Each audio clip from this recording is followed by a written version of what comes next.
We're back. Oh. Okay, so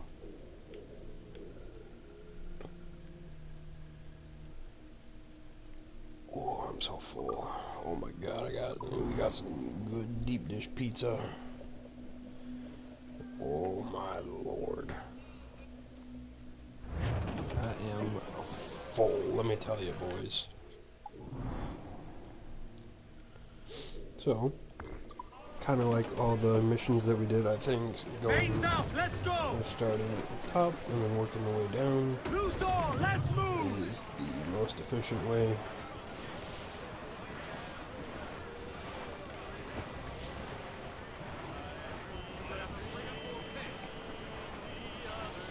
Starboard, Captain! Some sort of cargo there, sir!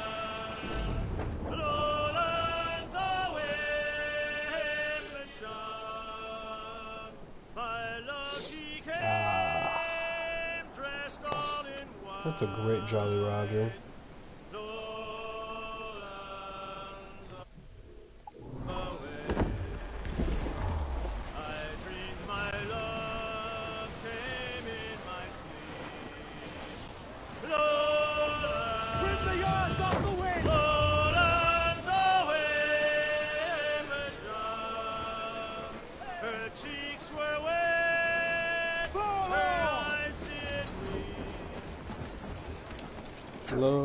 Lowlands away. Okay.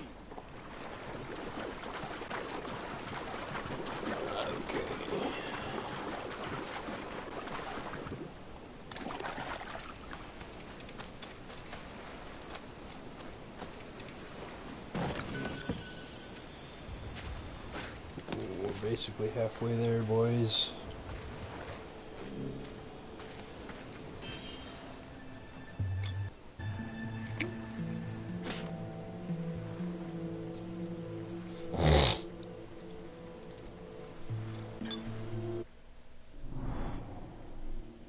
My searchy.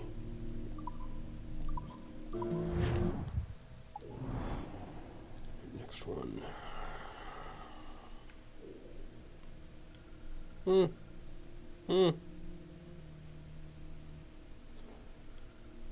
One, two, three, four. Where the hell is the fifth one? What? One, two, three, four. I am so confused. Where in the hell can the fucking bottle be? I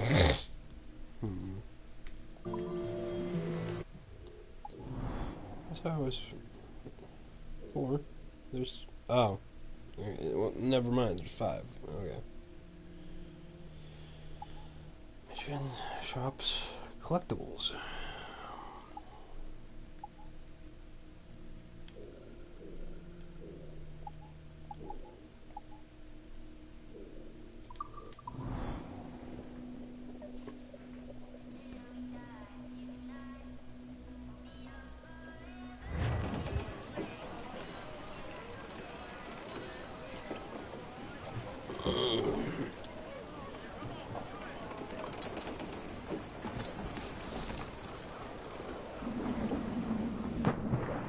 Fancy to swim! I have. You know, out of everyone that stayed, I wish it was Addy, but I'm glad it's the man that calls out everything.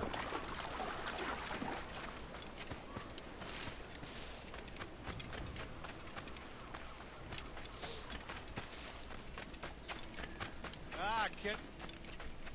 Need something, friend? Oh, dog. Dog. How do I pet animal? Yeah. Flea-ridden mangy mutt. What can I get you? Yo mama.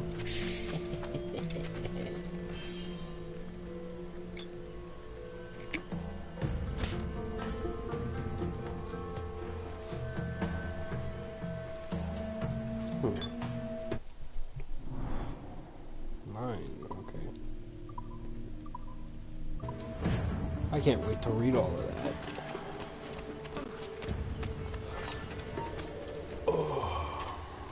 Das doch!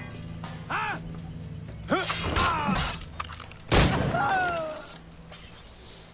Yeah, silly bitch.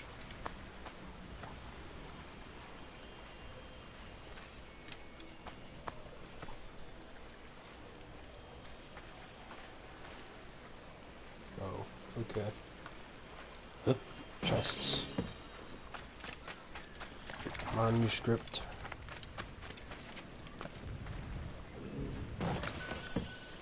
Dig Gimlet Diary.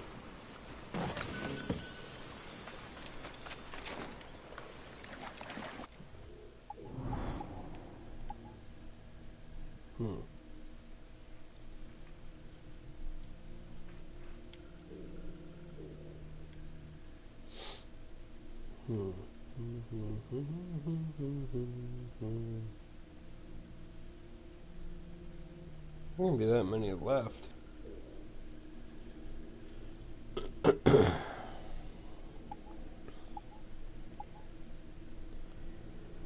There really can't be that many left, dude. I did Tulum.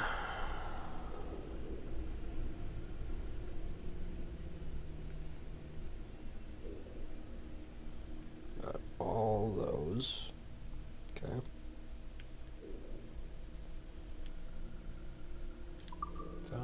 Yep.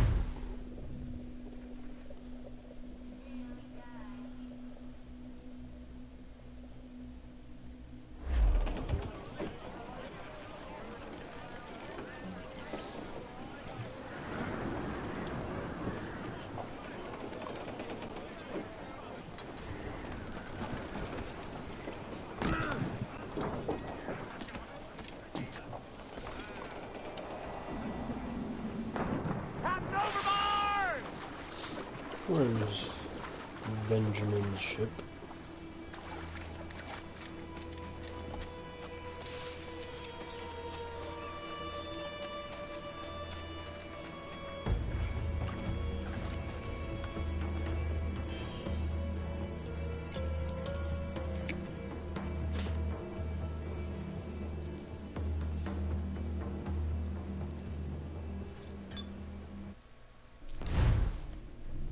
The Templar. So going off of this, I'm going to assume that there's 20. So what? 1, so 3, 17, 19. Do I only have 3 more?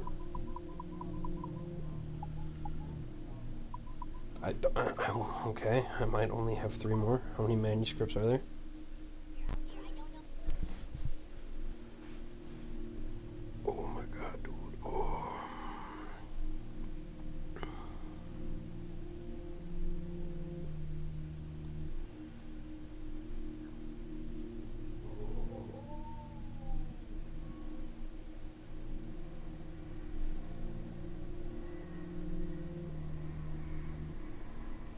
There are 20. Okay, so I'm only missing 3.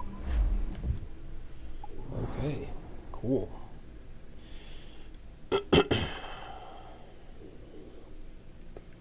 that one. There's not one there. Kingston might have one. Right, 6. How many? 1, 2, 3.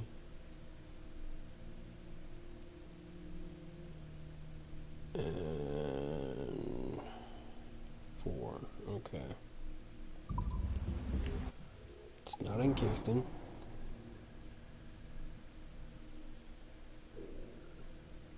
It's not there.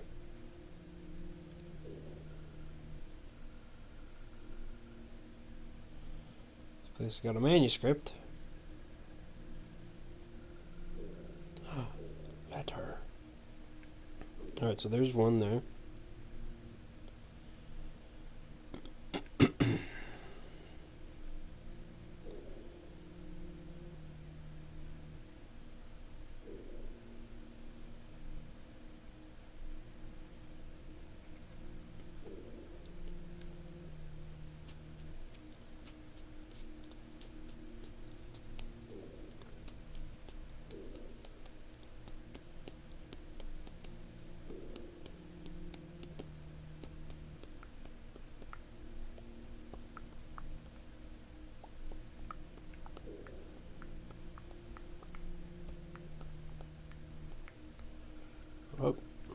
2. Okay, so there's 1 and 2 is over here. So it's probably not in the city, and it's probably one of those ones. In which case I have no fucking clue where it might be. Havana na na na. 2 out of 7. Havana na na na. Near the coast.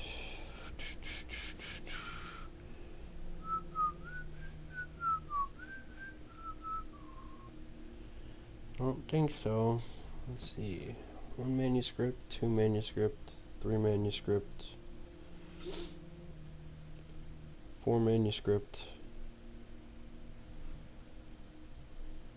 Probably a 5th one that I'm not really seeing. I don't think it's here. Damn it.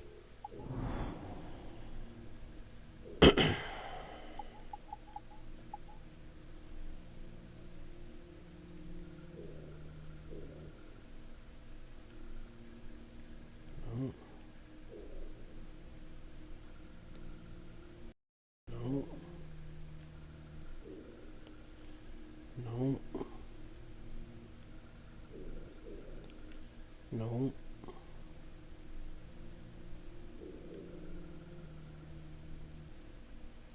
It doesn't have any.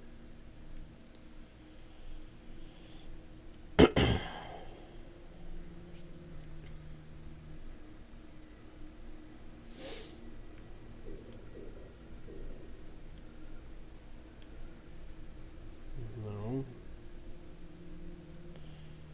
Don't think it's at the bottom.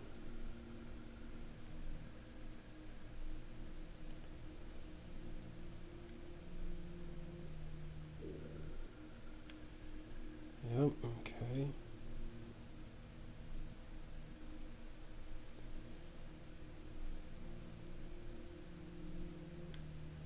Let me go here for like the 50th time. Yep, no, not there.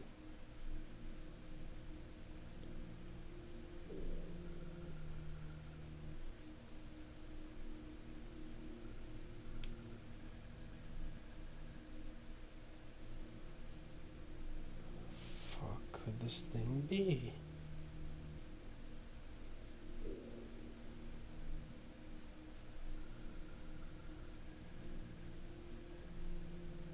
Where could it be?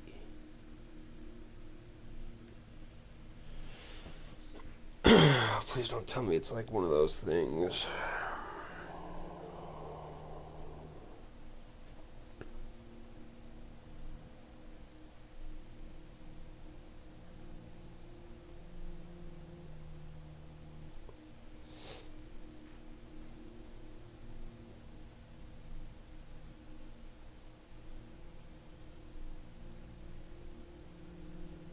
The heck?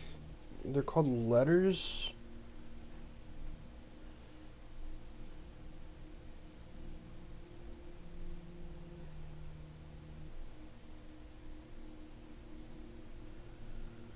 Okay.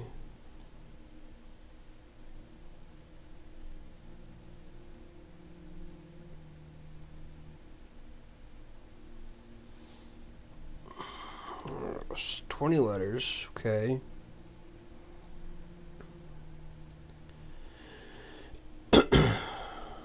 About 23 hours for this game. Okay. I see 2 of them. I do. I do see 2 of them. So where's the fucking 3rd one? You know what? Let's grab these 2. And because I cannot fucking find it, I will look it up. I'm that fucking ready right now, bruh.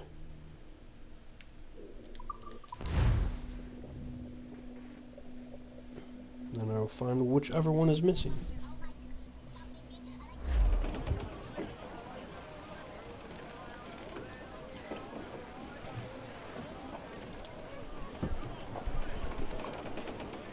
Blech. This is a real ship. Oh wow, expressive, isn't it?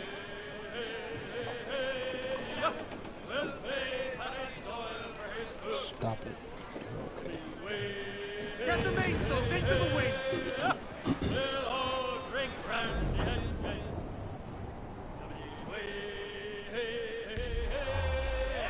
We'll all shave under the tent.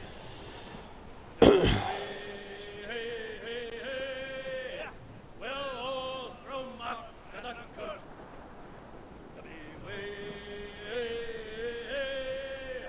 The dirty old man's on a poop.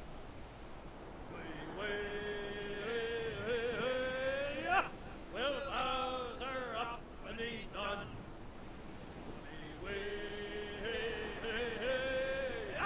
We'll pay Paddy Doyle for his boots.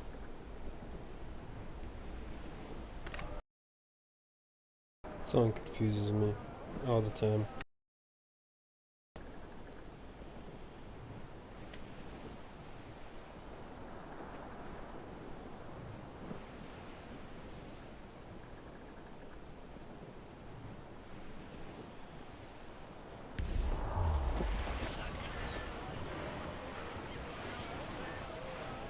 Ease off the wind!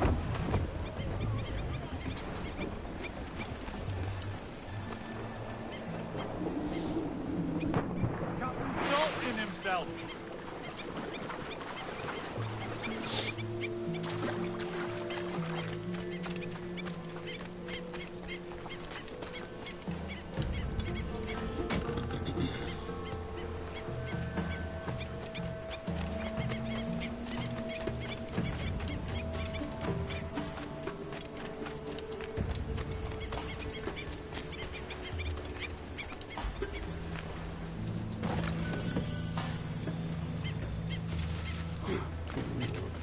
Rope guards, bro.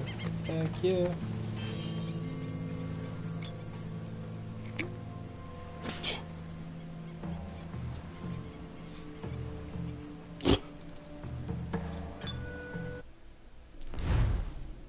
$19.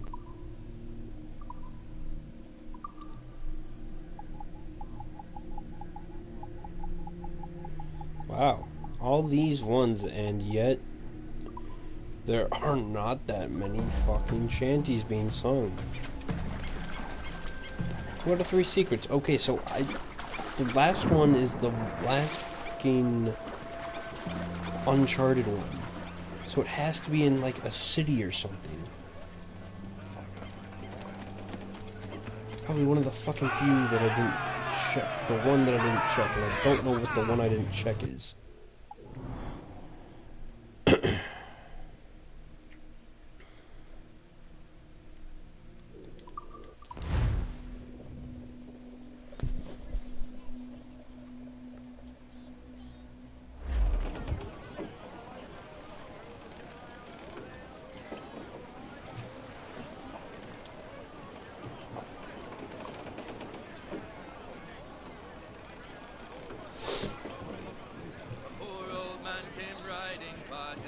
Get the main!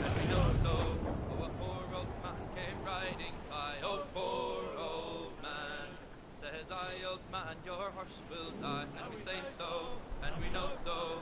And if he dies, we'll tan his eye. Oh, poor old man. And if he don't, I'll ride him again. And we say so, and we know so. And I'll ride him until the Lord knows when. Oh, poor old man. He's dead as a nail in the lamp room door. And we say so, and we know so. And he won't come worrying us no more. Oh, poor old man. We'll use the hair of his tail to sew our sails, and we say so, and we know so. Grease the topsail! And the iron of Got his it! shoes to make deck sails. Oh, poor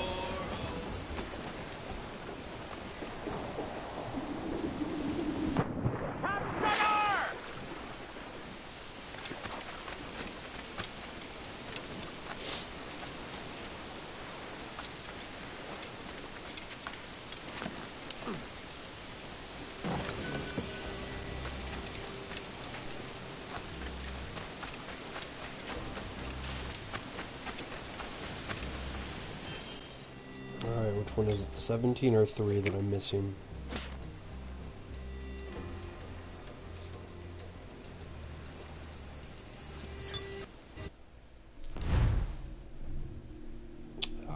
Scene 3. Okay.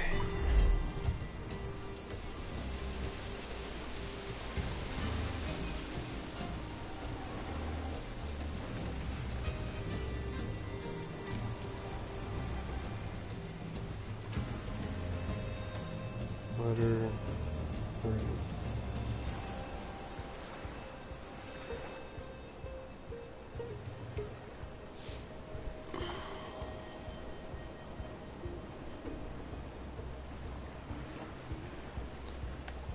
Alright, I think I see where it is.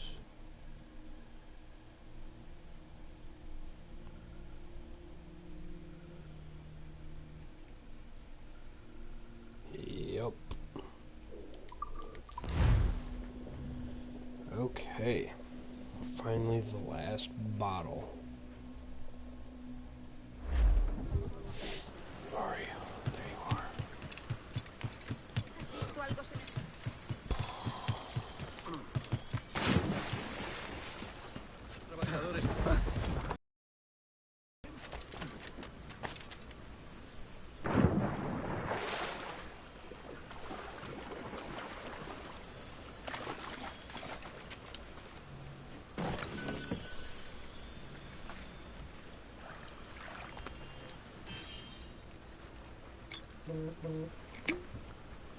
Who dares?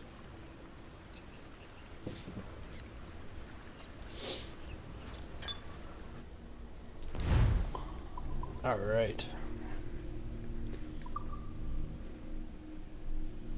I can't fucking read that.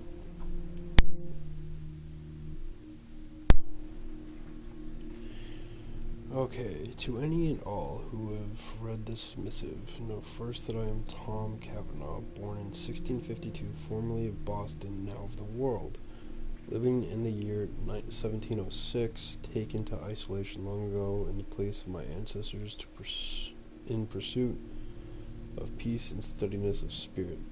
My story is a singular one, though I make no claim to greatness or nobility. Yet there is such an amount of strangeness in my blood it bears mention, with a wish that a better understanding may come from my situation, and with the hope that if there be any others in the world who suffer the same perturbations, I don't know what that word means, of mind as I have since birth, they might find in me a kindred soul and a friendly voice to guide them to calmer shores of sanity. In plain words, I was born a creature of two souls, one being my own, newly minted and fresh upon the world's stage, yet the other being an old and wise thing, a soul as old as the universe itself may be.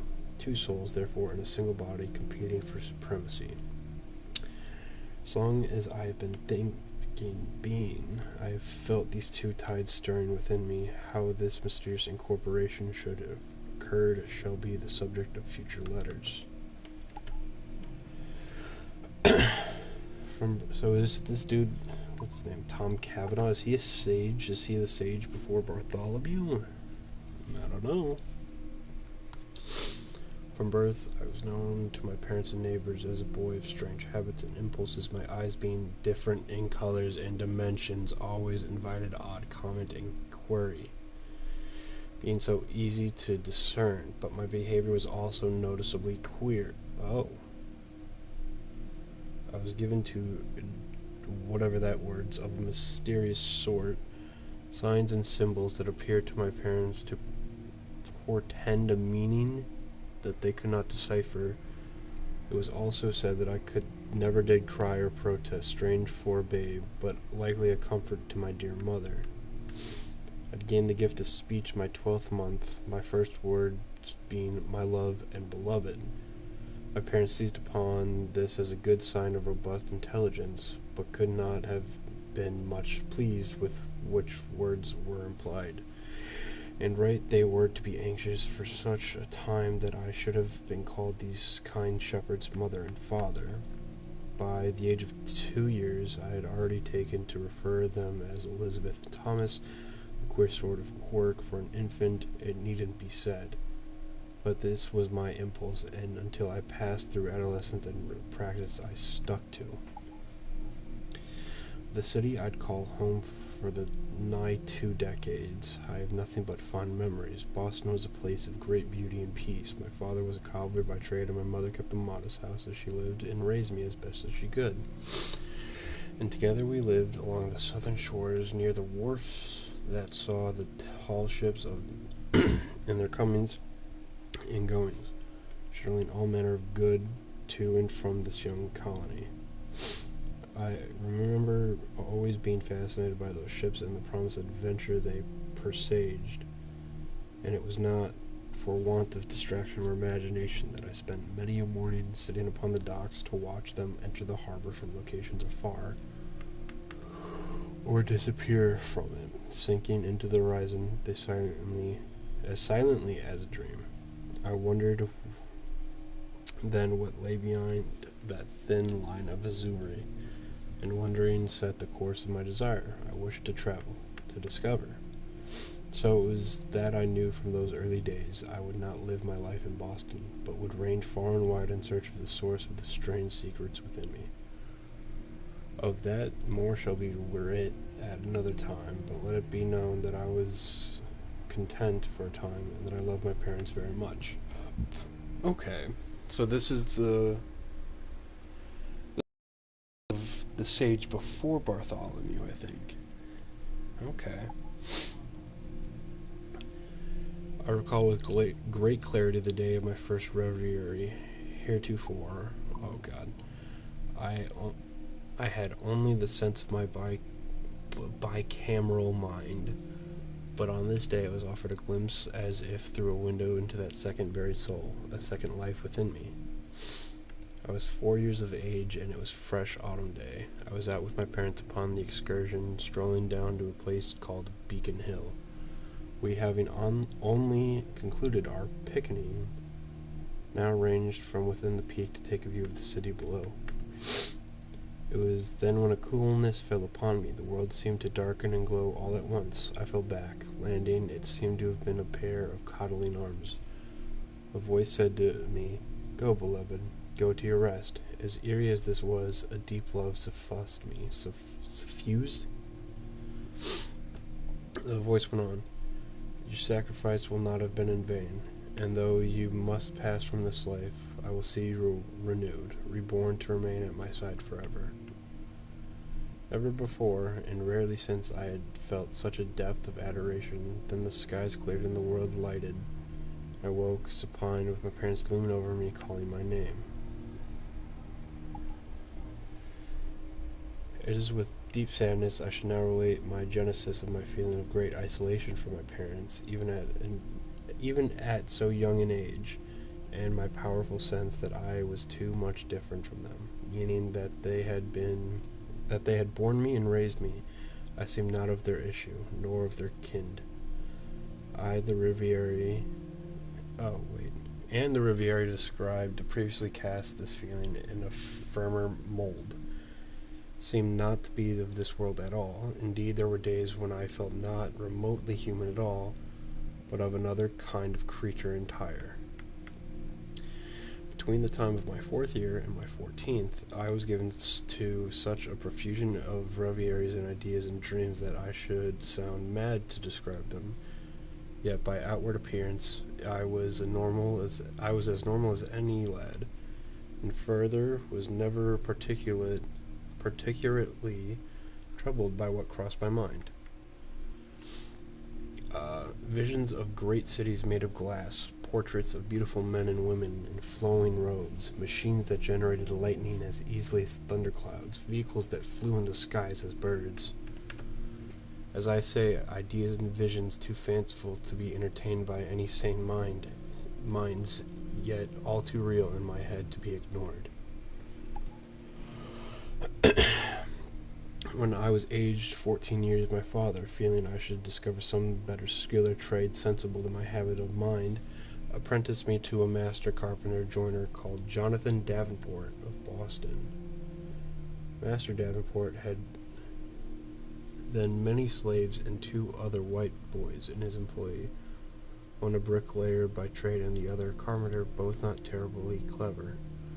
But seeing me a certain spark of intelligence and wit, Master Davenport was all too keen to place me as a joiner, and I was happy to oblige the position, earning me some £2 a year and great satisfaction of spirit. What the fuck? Oh, football, right. A joiner's work requires a nice and steady hand and a great taste in ornament, both qualities Master Davenport told me I had a large measure. And so it was with great pride that, well, prior to the customary 7 years, I took leave of my master after only 5, and set out on my own at 19 years of age, to seek my own success. Now a man and master in my own right, my master was not sad to see me go, but bade me good fortune, for he knew in his heart that I was the greatest talent he had yet apprenticed. For there is something of a natural genius in you, lad, a wisdom beyond your years. And so, packing a kit of my worldly possessions, I bid my mother and father much love and farewell, then took passage on a merchant brig bound for Jamaica in the West Indies, where need for carpenters of skill was greatly needed. It pains me to know that on my feelings of departure from Boston, from my dear parents who raised me so well, for in hindsight I think perhaps I should have been melancholy or anxious at least. Excuse me. Yet leaving home at so spry an age ranks as one of the great joys of my life. Never before or since did I ever feel such an embrace of freedom. Yet not all concerning my leaving was joyous, as it was about this time that the voices came upon me strong. Much like a man whispering in my ear, these voices were neither sinister in nature, nor did they prevent mature dealings with my fellow man. But unlike my reveries, which came to me in my sleep, or in daydreams, these voices came upon me at times of inconvenient to my present purpose. Day and night they intruded without provocation.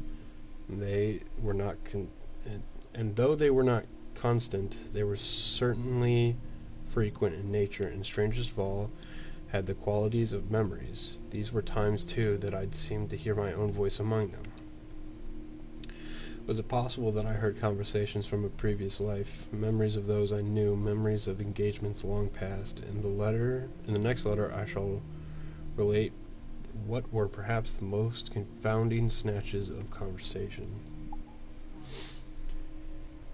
Here I relate to one such memory repeated ad nauseum through the whole of my life. Myself, a man, and 2 women, a woman. As biological traits are passed from one generation to another, why should we not engineer the humans to pass learned information to their offspring as well? It is well within our scope. And here another woman interrupts. Never. Already we have made them sturdy and strong. Why should we gift them with new advantages over us? We are dying. The war is tilting against us. We should discover a means to our own salvation, not theirs. And here the man disagreed. Our time is done, and the instruments of our will shall soon be our masters, and we shall fade away. Perhaps not in 10 or 20 years, but certainly this century is our last. Why not, therefore, gift the humans with added faculties for wisdom and growth? Why not let them pass on the accumulation of their learnings from one generation to the next? By ever ascending degrees, the humans shall be as wise as we are. And here I seem to speak.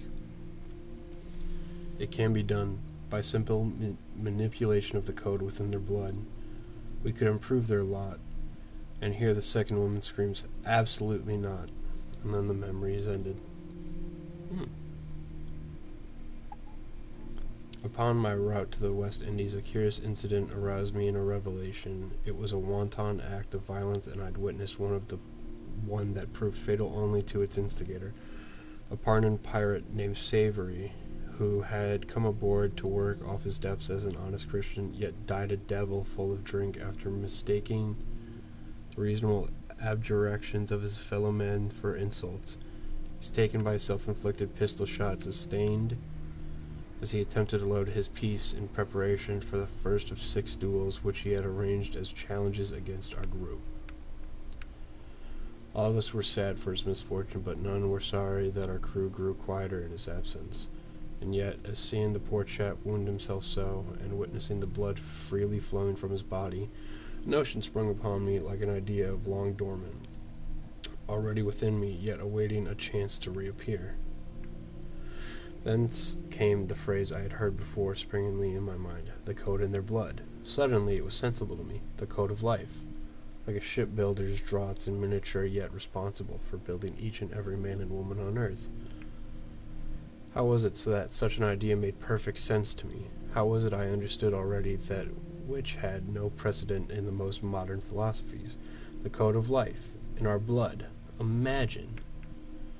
These ideas swirled within me for many weeks upon that voyage, spinning in such a maelstrom of thought I could not articulate them. Reaching Jamaica, I'd pushed all idle thoughts and fantasies from my mind to set about finding myself employment. A letter of endorsement from my mentor, Mr. Davenport, hastened my success, and within a fortnight I was able to secure the interview with an agent working in the estimable Mr. Peter Beckford, a man known wide across the West Indies as one of honor and good intelligence. As I must say, was his agent for the man who hired me on the spot, and within 2 days' time I was set to work upon the slaves' quarters, fitting them with sturdier doors and tighter roofs. For my own accommodations, I am well pleased to tell that they were fine. 3 windows had I, 2 of which looked upon the cane fields. When opened, a light breeze filled my room, one scented with a raw perfume of the nearby sea and the distant sound of the hushing ocean surf. Often the 2 spiritual songs of the... I can't say that. Can I? No, this is not a historical document. Well, is it a historical document? This is a fake historical document, so therefore it is not the best time to say that kind of word. So I will not say that word. Of the workers hard at work entered and gave me a deep calm.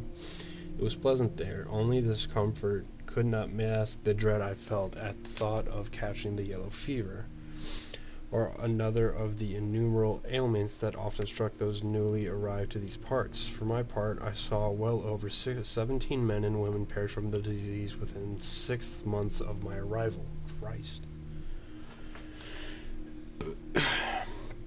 It seemed then for my every success I had another 2 or 3 potential hazards lay in wait, and as time would tell, this proved most unfortunately true. Peter Beckford. His name sounds incredibly familiar. Of my employer, I must say something, for it was owing to his connections that I came to find such troubled dealings. Peter Beckford was a man of great charisma and pride. In 1662 he had come to Jamaica, and in just 10 years had fast procured himself a sizable portion of land, which he'd sowed with cane as early as he was able. Upon my coming into his orbit, he claimed all about him, one of the largest private holdings of land in all the world, rivaling only King's for his largesse. This same surplus applied to the number of slaves in his employ, whereas he had arrived in Jamaica with a complement of 3, he now owed the better part of 300. Christ. A shrewd and relentless man of business, Mr. Beckford was known to be subservient to a temper of cyclonic power, wrath and fury and enmity,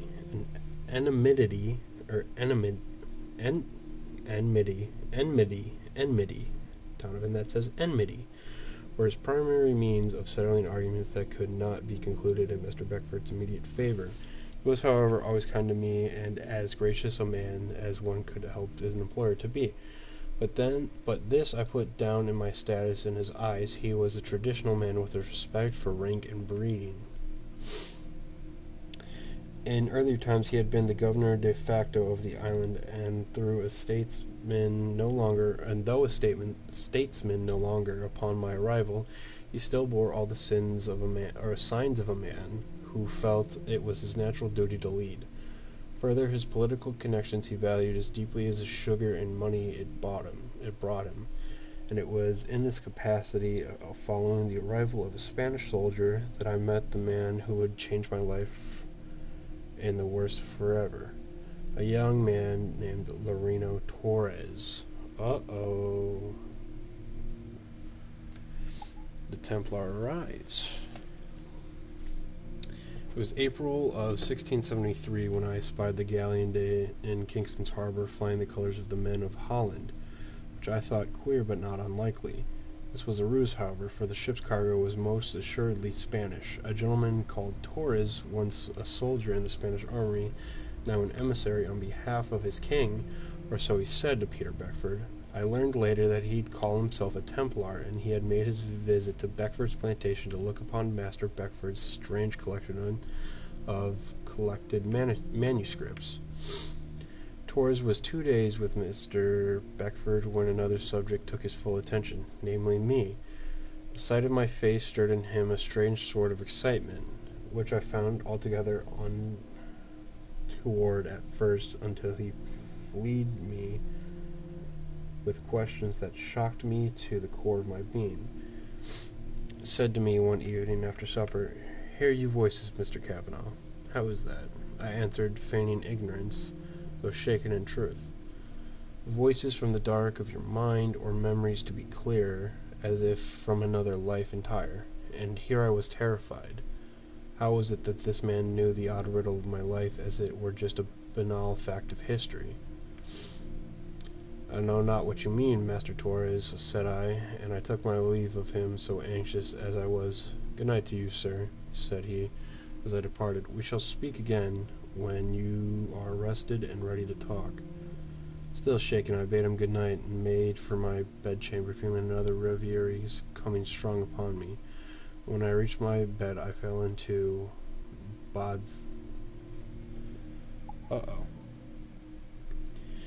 Here I relate another reverie. Myself and a woman. "Beloved," said she, a voice so intimate and familiar, "our colleagues conspire against us. They dither and sigh, resigned to their fates, content to champion the humans.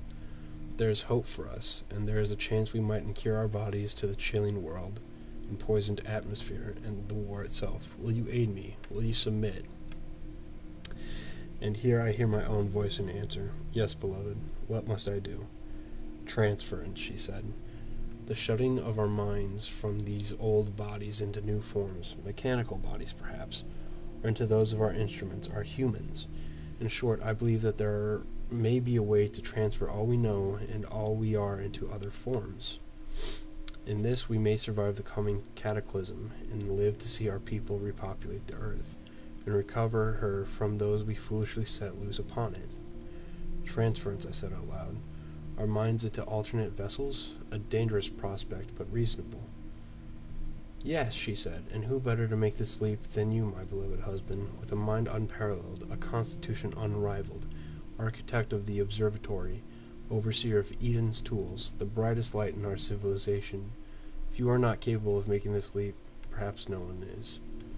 And here I replied, "I will do this for you, beloved, for us and our people." Okay, so that's why it opens for the sage, because the sage, I forget what the dude's name is, but you learn it in AC3, Juno's husband. Okay, so... So the sage was the first dude, before, the first actual sage. God, I can't tell if I have to sneeze. I do have to sneeze. So, that dude's the one who built the observatory, which makes sense, because that's why his blood opens the observatory.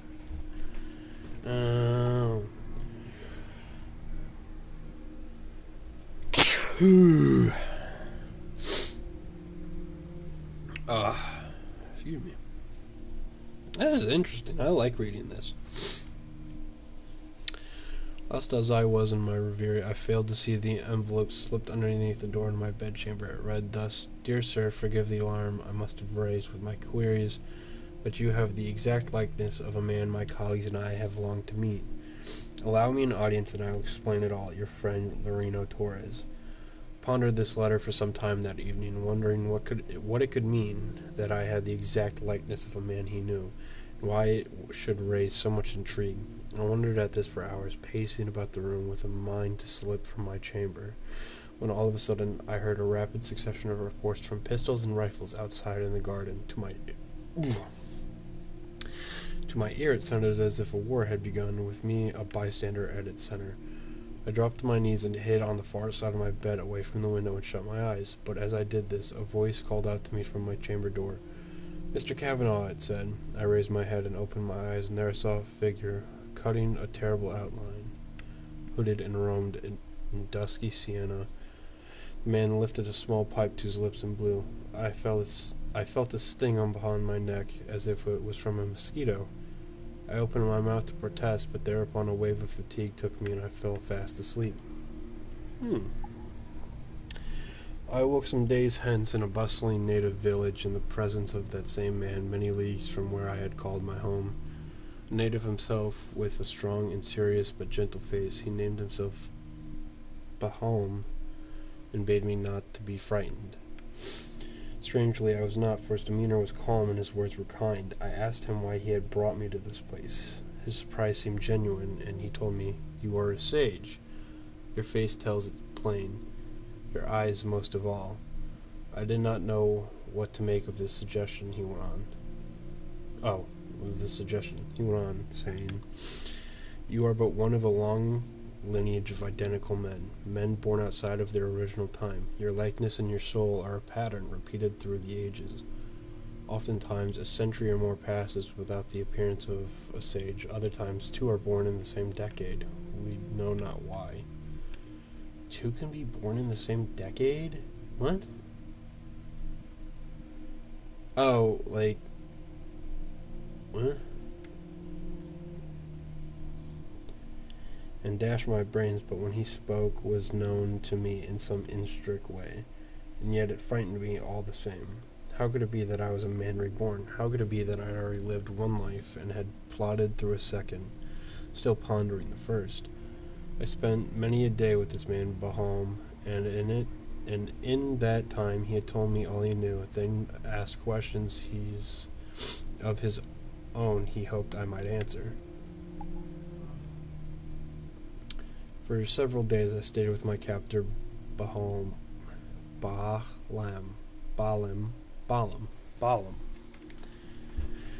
asking him all manner of questions, and he asking the same of me. And all the while I wondered what fate he'd intended for me. At last, on the seventh day, I revealed what lay heavy on my heart. "What do you want of me, sir, that you'd keep me prisoner so?" And this Baham laughed and answered, "You're no prisoner, sage. You may take your leave at any point. Only tell us where you wish to be dropped off, and if it be in our power, we shall transport you thence." The answer surprised, then angered me. "Then why did you spirit me away in such a diabolical method, kidnap no less?" He answered, "Your master hosted a Templar, and may now be one himself. Such men are not to be trusted with a prize so valuable as you. Steer clear of them, for they seek the knowledge that hides in your mind, your dreams, your memories, and the location of a place once dear to you, the observatory." The word rang in my ears, for I had heard it before, another memory from a time long ago. "And what do you desire of me, sir?" I had asked him. "Would you steal the secrets buried within me too?" Baham smiled. "I will not shun them, but to share them is a point for you to decide. Your secrets are your own, and yours alone to lend." Okay. After my difficult counsel with Baham, I took a day to ruminate on what should be done. Notions strange and uncertain battled in my head for supremacy, and I was never on the one idea long before its opposite seemed a better option. Yet, at last, made my decision. "Sir, you have been gracious with me," I told him. "My trust in you is complete. Yet I cannot share my visions and memories without first understanding them myself. I must therefore take my leave and travel in secret to a place that has occupied my thoughts for many years. Holmes smiled and said, I understand well, and I believe in your cause. To find the source of your reveries will do you a great good. Go therefore and answer these riddles. We provide you with supplies to see you safely embarked. To which I replied, Thank you, sir. And if what I find satisfies me, I will return hither and provide you with answers that may satisfy you as well. The following days, Baham was true to his word. With his young son, Atabai, in tow, he transported me first into a fishing village near his own compound and supplied me with maps and coins before issuing a warning. The Templars are lately come to the West Indies, and this Torres is their Grand Master. And though few in number, there must soon be others. Take heed of them, and trust not their entreaties, for what they cannot earn by conversation they will take by force. And with this hearty goodbye, I took my leave of this assassin, and set out for parts unknown, a vague sense of purpose pulling me forward. Oh, so Atabai's father was the one who found the previous sage. Okay. That's pretty cool. After leaving Baham, I sent in a sloop of my own and traveled for nigh on 1 year about the West Indies, sailing with a small crew to all manner of jungles and playas and beaches, looking for a sign or a landform that might spark in me a memory. Along my way, I met many of fine peoples who did me great kindness and offered work in exchange for more provisions. In this way, I came to know the people of the New World and of the Old, and found in all of them the same hopes and desires. To travel is truly the finest education. Then, after my 13th month of roving, I found my object well inland on a known island. Here it was the place Baham had called the observatory. Oh, what memories the location aroused. Well prior to clapping eyes upon its structure, I knew I had come to the correct spot. Leaving my men on shore, I passed along through the jungles and deep ravines, coming at last to the spot, and there marveled at its strange and foreboding presence. Without prompt, I knew what to do. I pressed my finger into what I knew to be a portal, and upon its opening, I passed inside. What I saw there, however, shall remain a mystery, for the world is not yet ready to hear my tales, which should sound like sorcery to all but my friend Baham, and perhaps the Templars who likely chase me still. I remained alone at the observatory's location, plumbing its secrets, and the while besieged by such an influx of reveries it would require a tome twice the size of a Bible to relate them all. Let it suffice to say that I came to understand the nature of the two souls within me, and I am now content. After near a week on there, I was visited by a group of natives from the land, people of the Taino tribe, I believe. They spotted me first and might have killed me straight away, but had utter surprise not widened my eyes to such a degree that their unusual qualities were seen by all. At seeing me thus, the natives stopped and dropped to their knees with slow gesticulations. I understood at once that these men were sworn to protect this place, and in my further conversations with them, I have made out that it was a previous sage who employed them. So, or more precisely, I should say their ancestors. Thus, for nearly 150 years had passed since the last sage had come this way. I am told his grave lies nearby, but is unmarked and inaccessible. It has been over 4 decades since my arrival at this sacred place, and only one question yet lingers in my mind. How many more of my sort have been here in total? Near 80 millennia have passed since our inception, and I am apt to believe the number quite high, but I cannot know for certain. But let that not trouble you, reader, for if you have followed my story entire, look you for my final missive in the place where I will soon surely lay, hidden near the observatory, where I have instructed my guardians of this place to bury me when my passage across this mortal coil is at an end. Therefore, fare thee well until then. Okay.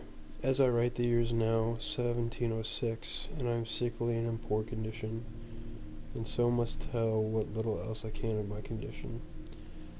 All I tell here I cannot dredge from the dark void of my memory, and cannot confirm or prove what I argue, but perhaps it was others like me. But perhaps if some others like me were to see this, they too would understand that I feel not alone as I so often have. Whoop. In my original life, I had died in the midst of my beloved's experiment. This method of which she spoke, the transference of mind in a machine, from thence into a human body, was a failure, yet an instructive one, I believe. For in my last moments, I recollect her comforts to me, a clear promise that my death would not be an end, but a beginning. "There's another way, beloved," she said to me, "imperfect yet possible." Her terrible gift to the humans. Yet my purpose will be contrary. My purpose will be your immortality. In collecting samples of the code in humans' blood, I will add my own augmentations. Samples of your code transfigured in such a way that when the proper pieces come together, it may further transfigure the zygote of a newly conceived child. In this way, you shall be reborn again and again throughout the ages. With luck, the recessive recurrence shall never die out, but travel on like a raft downstream along the tide of inheritance. I was dying as she spoke, there in my beloved's arms, but I understood her meaning well. Look for me, beloved. Your death will not be in vain, for I will be with you again, entombed, lying in wait, ready to emerge again when the time is right. She then pierced me through the heart, thus ending my life. How truly bizarre it is, that I can claim to have a memory of my own death is a ludicrous idea, and yet I know that it happened, and that I now live again, many centuries from that time, waiting for the final piece of this riddle to reveal itself. Yet how this will be, I cannot say. Thus, to any and all who have read this and understood little, be not upset, for there is more mystery than sense in the world, and our only purpose is to endure it. TK 1706.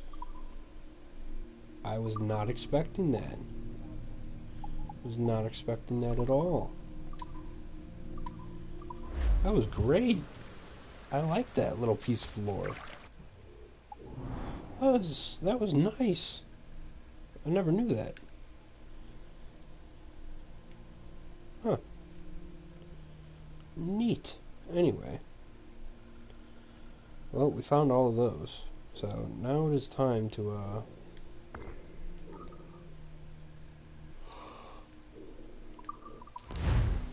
head to Kingston.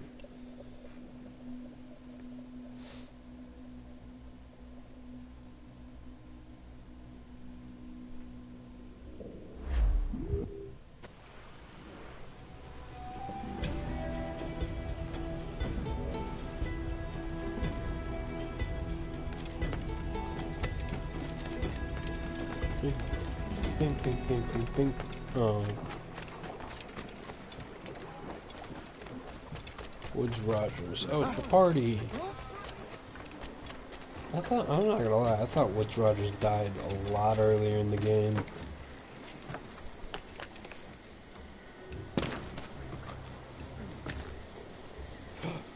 This guy.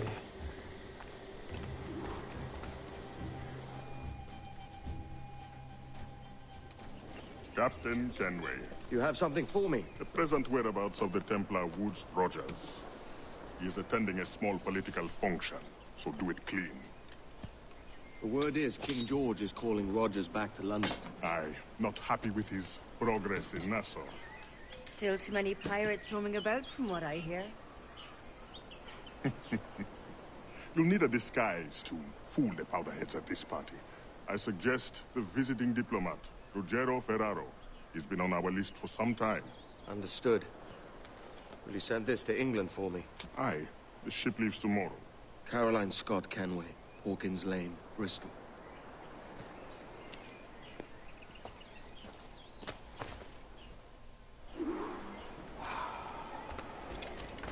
is becoming more responsible, dude, and now it makes me want. It makes me want the fucking conclusion, bro, and I don't want to play Syndicate to find it. I heard Syndicate's dog water. We'll go. Va bene. I'm ready. Go. Is that Ezio?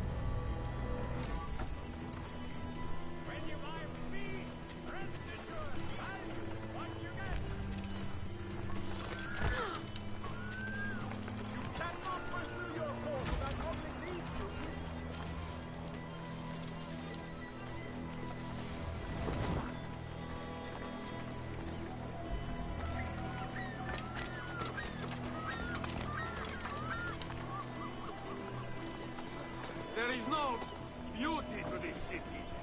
No expression. It is. Joy. No aesthetic plan. You walk your streets like animals. Like cattle with no sense of decorum.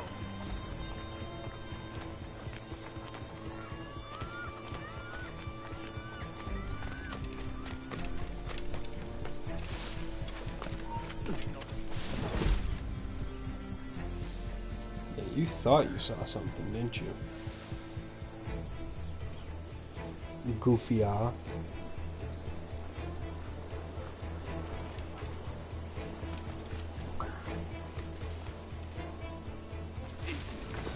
You are all idiots. How you English believe you can subdue the world is beyond me.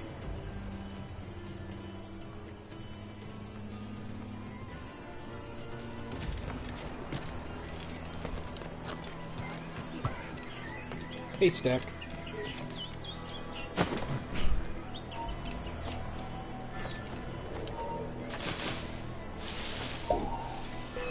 Fuck.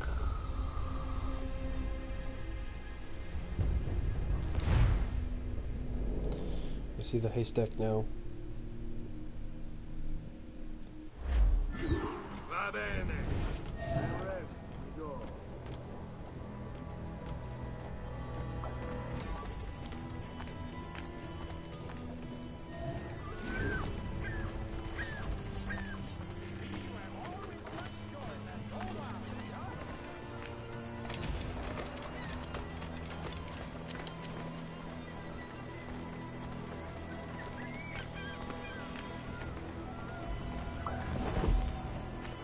There is no beauty to this city.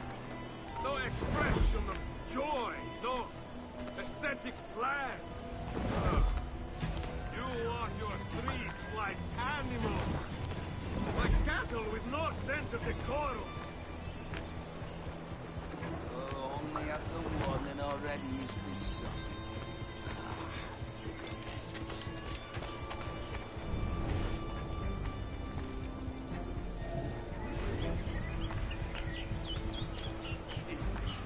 You are all idiots. How do English believe you can subdue the world is beyond me. You! Stop! Prepare your cup! Oh my god. Climb that fucking building then, Christ. Why? Why do I have to dress up as this fucker? We go.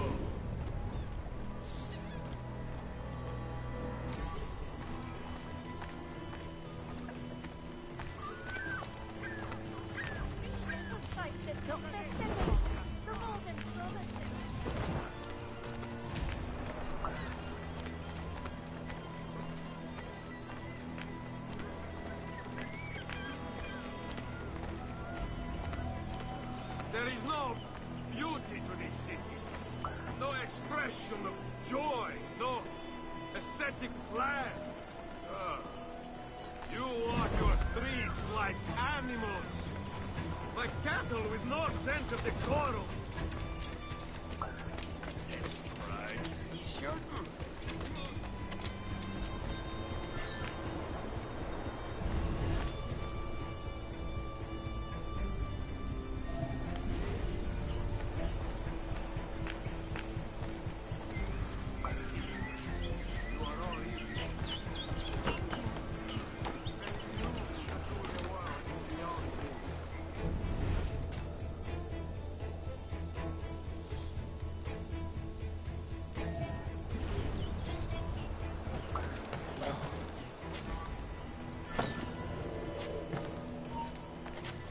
Hold you! Brother. Come on. Edward, why are you so fucking retarded? Hold a moment, Squire. Do you guys hear this? I'm pressing the fucking X button. That means fucking go up. Ah, praise God for imported wines. God, was that so fucking hard? Christ.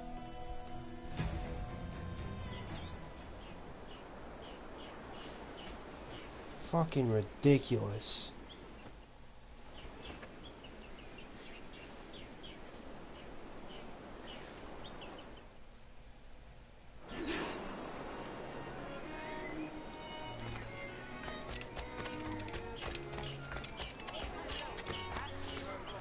Salve. Forgive the lateness of my arrival. I am Ruggiero Ferraro. Aye, Mr. Ferraro. Not a problem.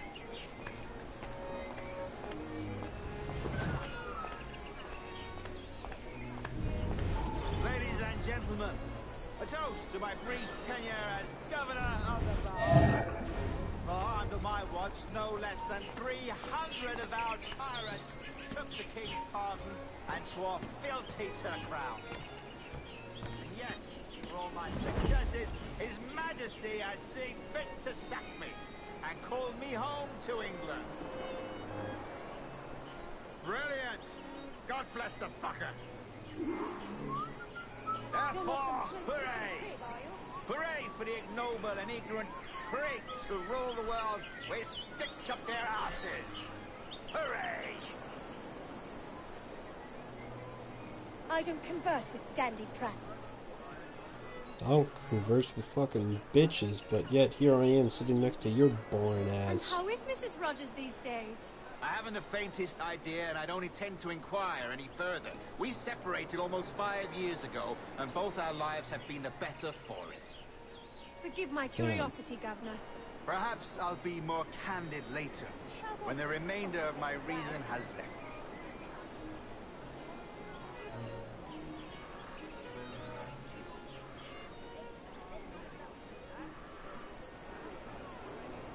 I don't converse with dandy prats. He's out of here! Home! Yes, home! He was a privateer once.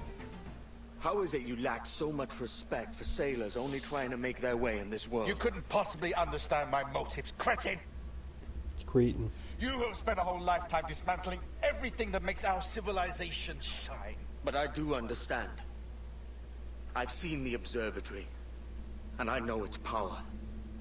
You'd use that device to spy and blackmail and sabotage. Yes. And yet all for a greater purpose. To ensure justice. To snuff out lies and to seek truth. There's no man on Earth who needs that power. Yet you suffer the Outlaw Roberts to use it. No. I'm taking it back. And if you tell me where he is, I'll stop the man.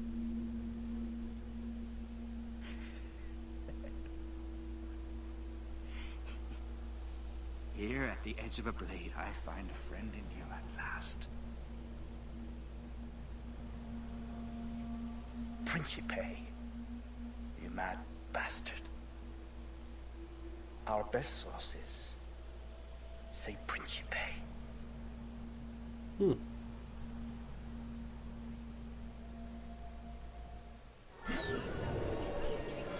Please, God, let me make it myself!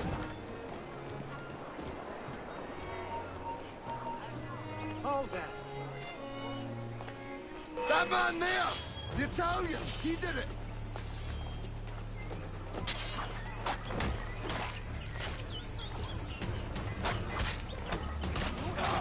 What's happened?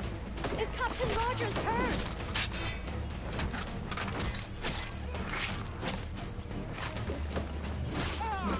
I must go. Please, God, let me make it myself!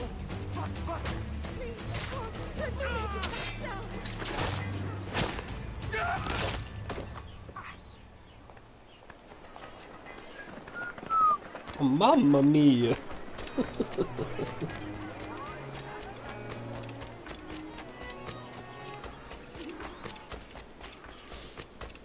Prince. Okay, considering, you know, that's where he was last time. So lonely here. How can I...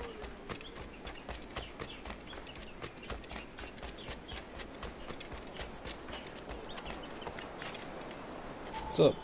It's done. Where now? Grab your kit and pack well. We're sailing for Africa. That's not my pistol.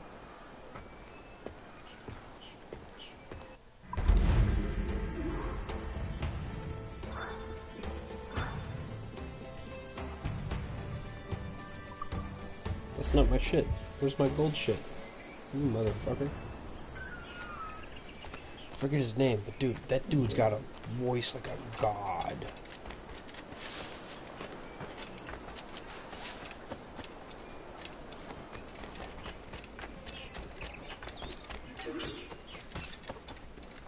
You want to start? Why do you not listen to me? Please, hear what I say.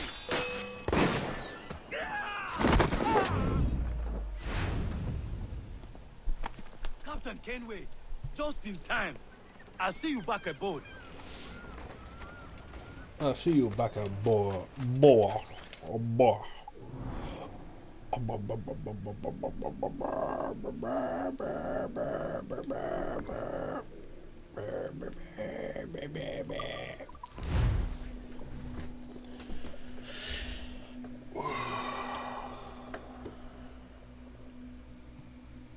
What the heck? Hello, how are you? Dude, the fact that we found all those fucking letters is... I'm still, like, digesting that piece of lore. Gallants! Oh, Start!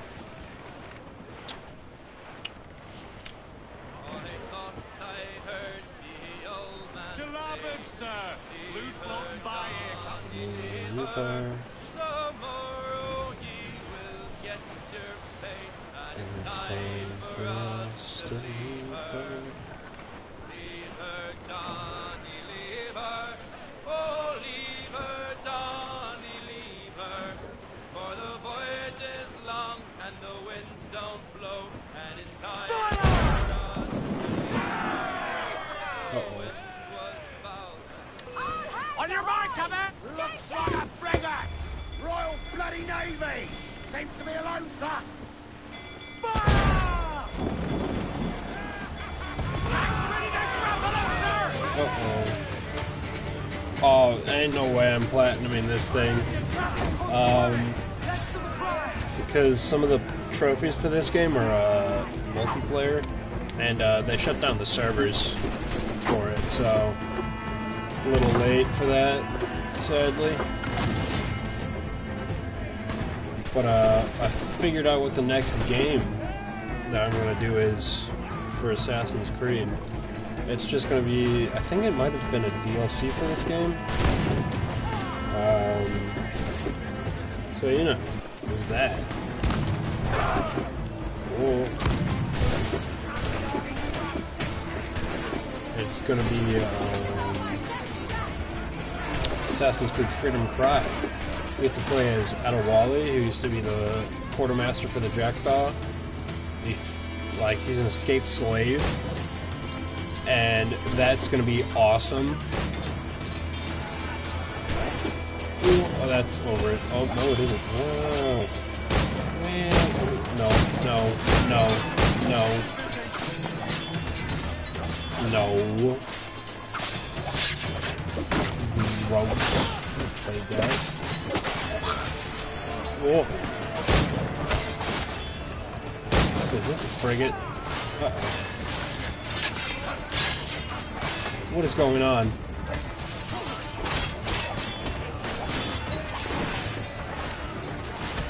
Oh, lad. Watch me die here. Oh, you fucker. It's gonna do it again. It's gonna do it again. It's gonna do it again.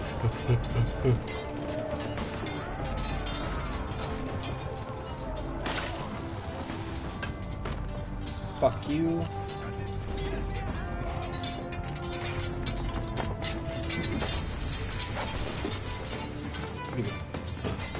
Keep moving.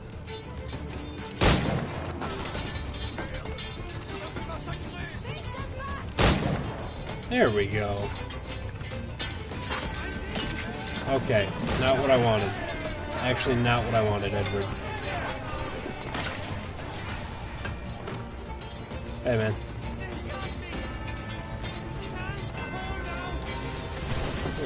Here. Oh. Okay, come on. There we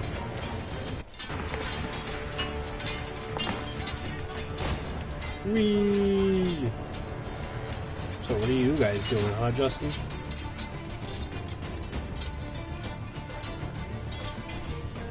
What are you doing? Let me look. Let me look. Let me see what you're up to right now. Just on PlayStation right now? Doing nothing? What the heck?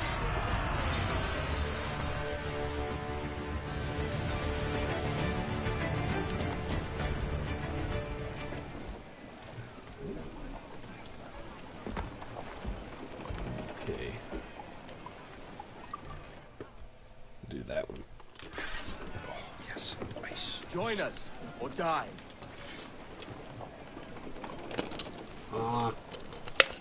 God damn it, it's all melted together.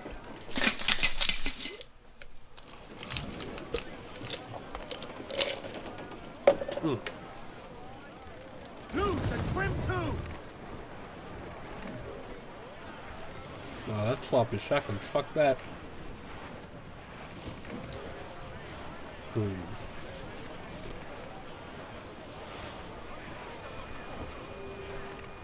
What do you got? Not worth it. What do you got? Floater here, sir! Think he survived? Well, heave him up and away we'll go. We're all bound over the mountain. We'll heave him up from down below. Fuck you. Have a shot! Right there, sir! Awaiting orders! Oh, food brick. Gotcha.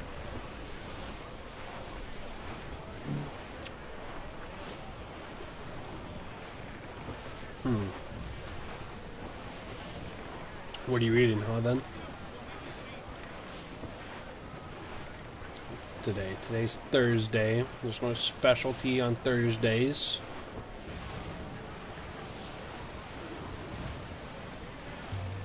Refit, all! Going after Bartholomew Roberts. Whoa. Hot. Captain! Here's one still kicking!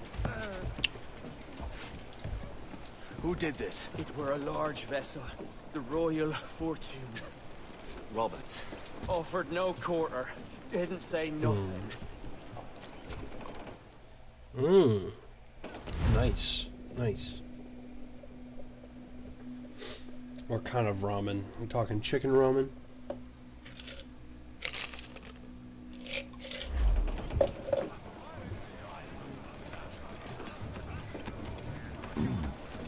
Forenoon, watch quiet, Captain. Up. Up. What? Look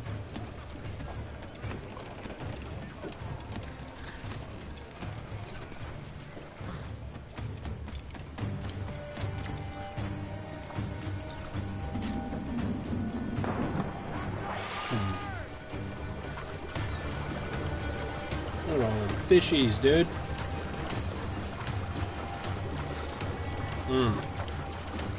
If you say so, man.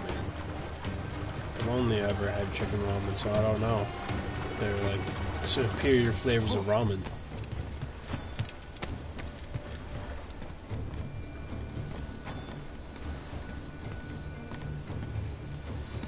Locate Bartholomew Roberts. Is one of my things don't get caught? Nope.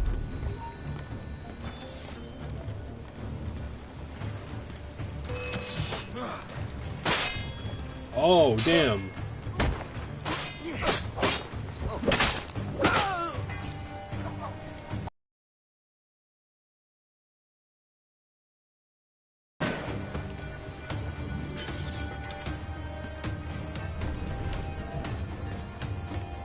Robert's gonna be open forward.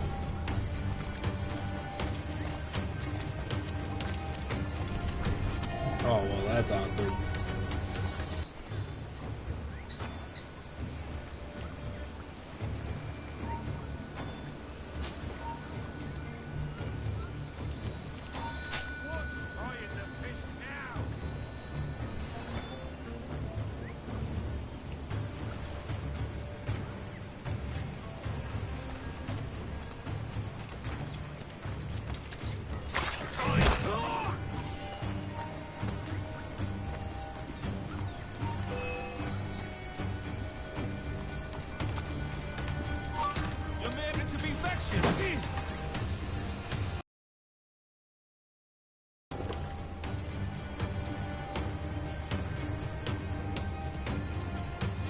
Oh man, that's gonna be real awkward for you. Gravity's a bitch.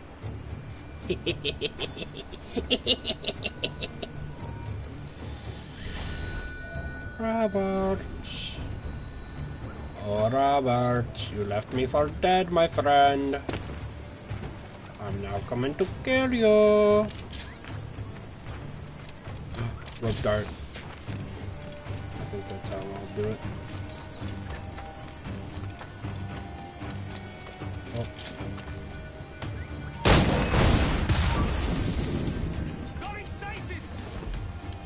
You don't see shit. Oh.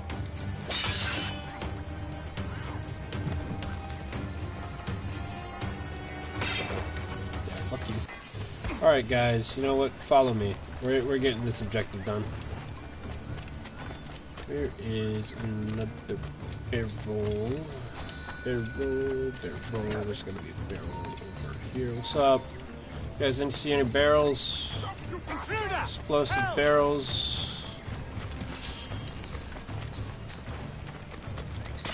No. No bell. Oh shit, bell. Where? Oh, you bastard. Fine. Fuck it. Bring the smoke.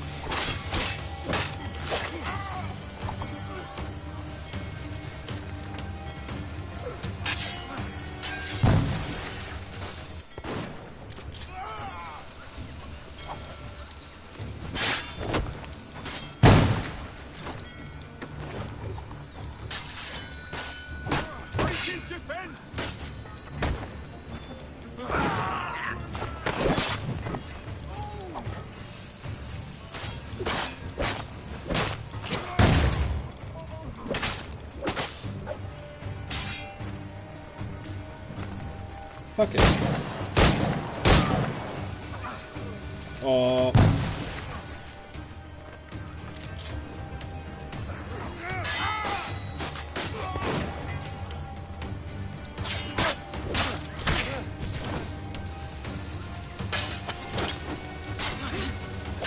Okay.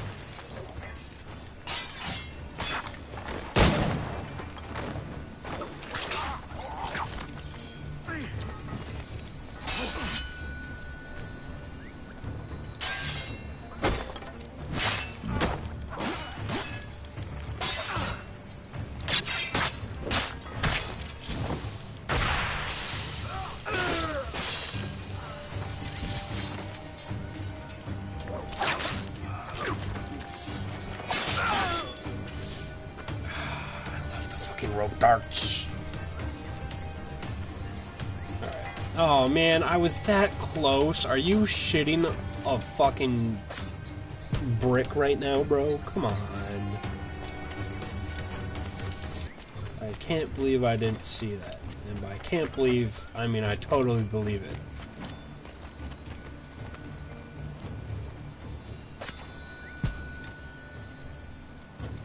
But that is frustrating. That is frustrating.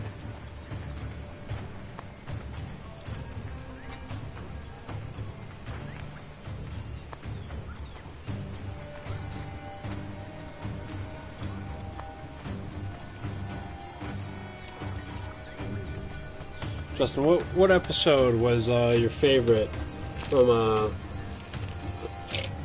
Tales of the Jedi? Which one? Which one was your favorita? Favorito.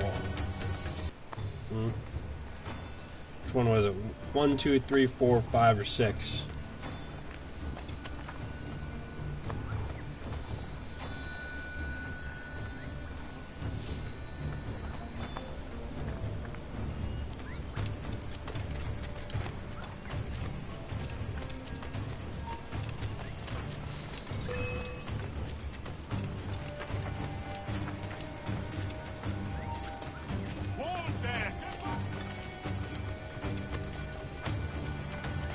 There's 2.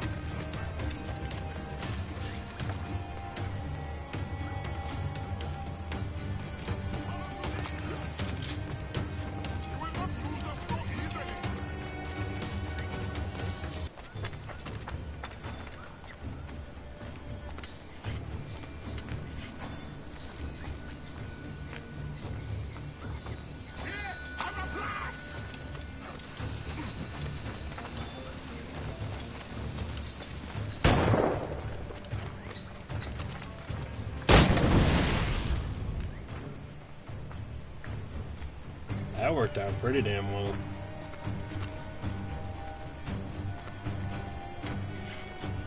Count Dooku episodes, huh?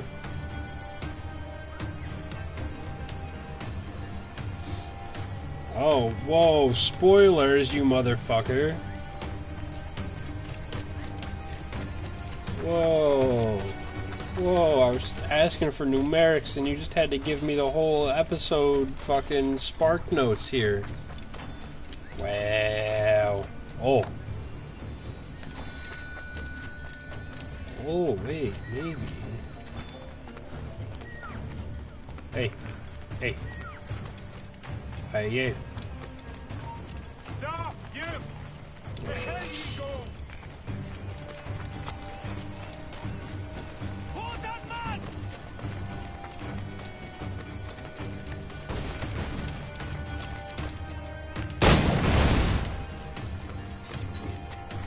There's 4.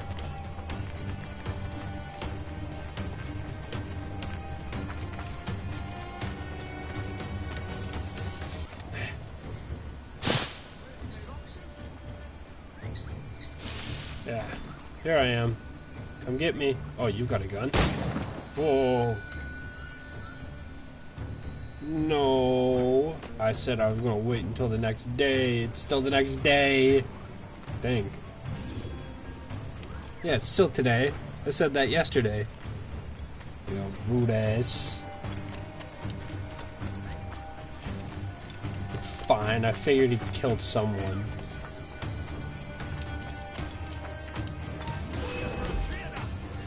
Where the hell was this one over here? I saw? There was. Whoa!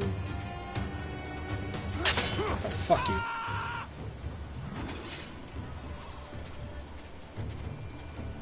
Oh, the pain in my heart. Don't talk to me, I'll murder you.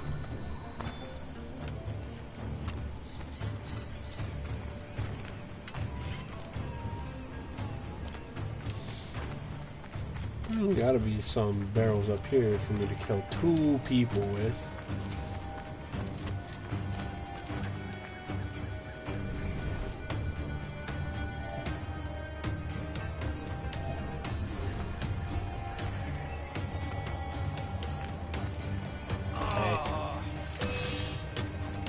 Why? Who chases me now, eh?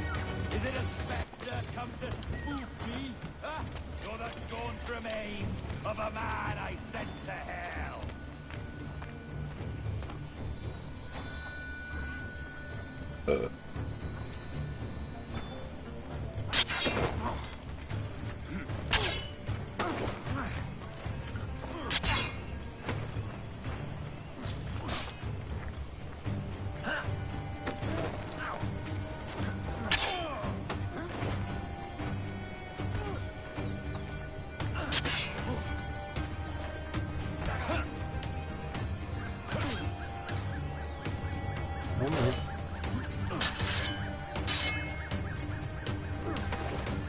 Together, Lex!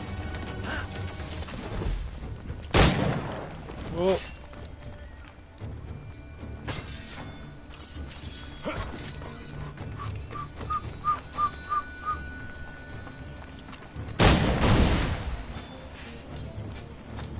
There it is. Fuck you.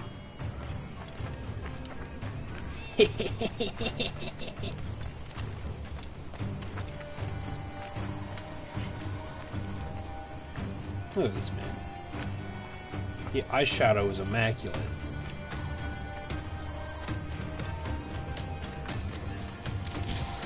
Robert! Robert! I have got him sighted!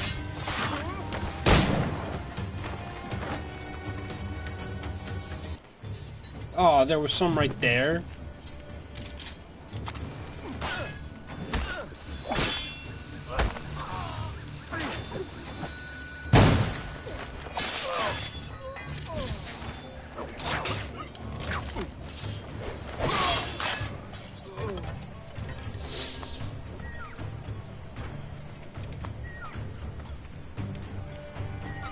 Robert!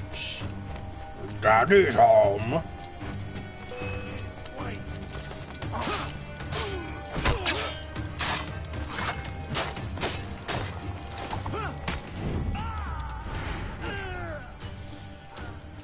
Robert! I'm feeling frisky!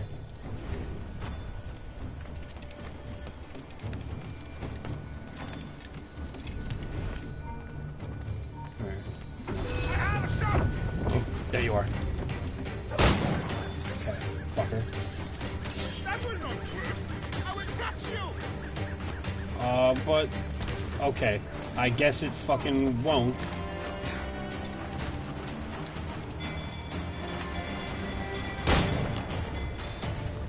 Are you fucking sucking a penis? Who's driving the boat? Anne? I swear to God. You need to learn to be fucking better.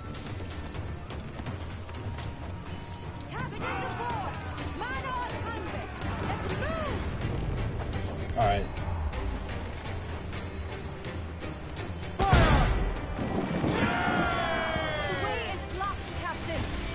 Are you fucking whore?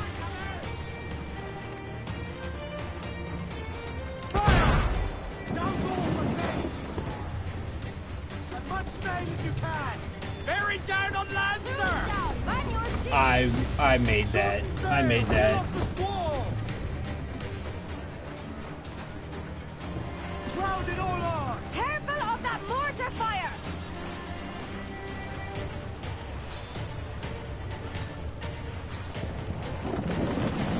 Right! I've hit the staff! That's a little... Douse the royals! Come! Yes. All sails! He'll take it! Dunstill, let's catch this squall! Fire! Fire!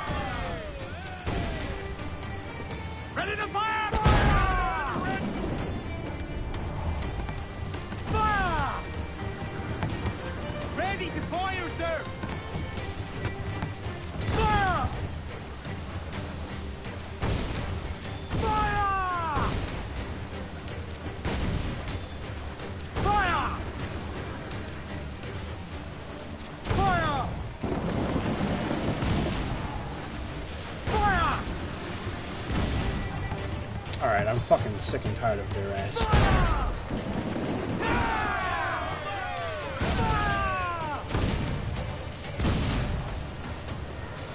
Robert! What are you going, silly Billy?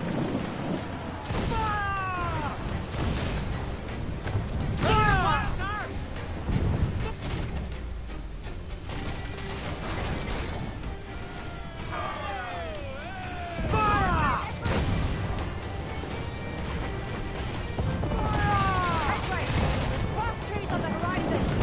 British gullers! The Spanish ship's there, Captain! This'll be a mess if we don't hurry! Ship, Captain! We've a better than even chance! No. There's a device with him that needs taking. I'll have to board her myself. Man the guns! There's more fodder for you coming!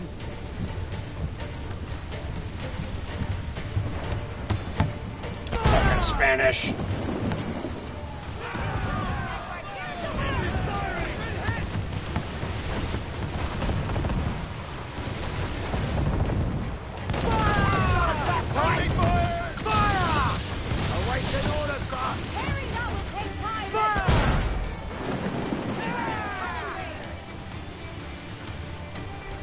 On your mark, come out!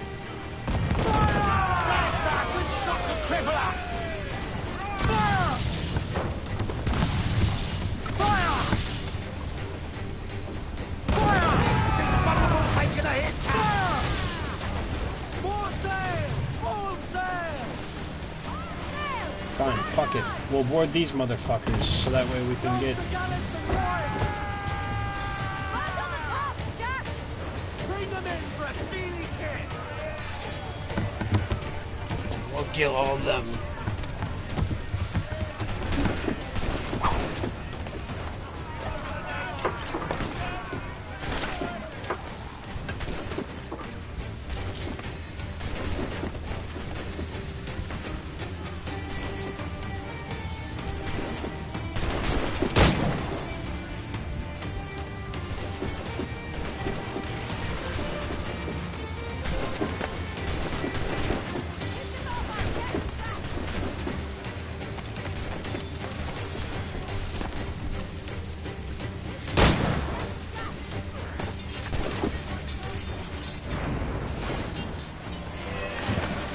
Okay.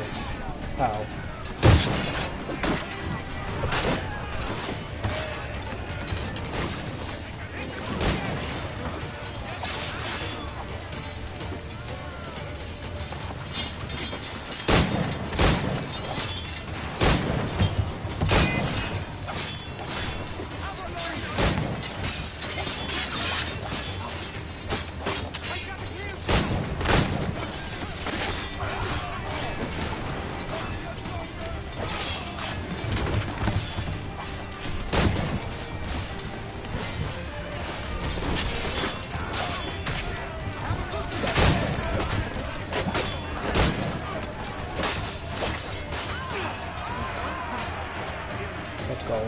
Let's go.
What?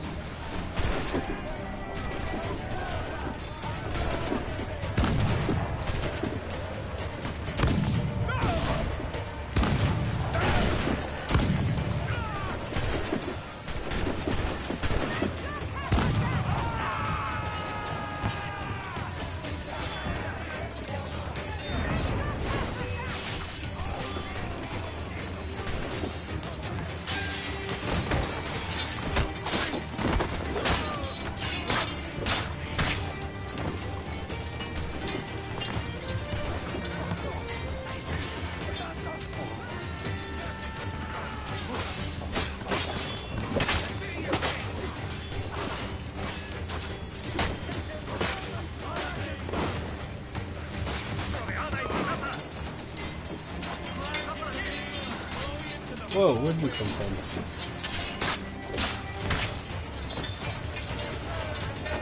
Okay. Oh, okay.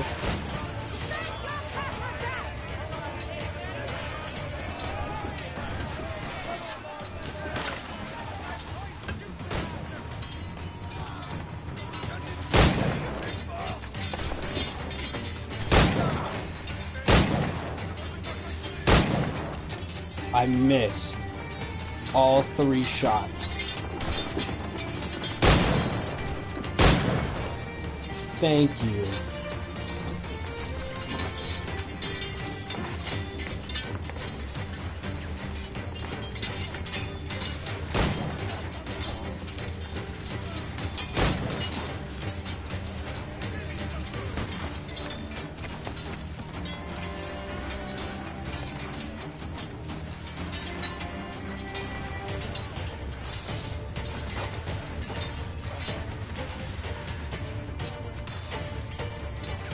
Really?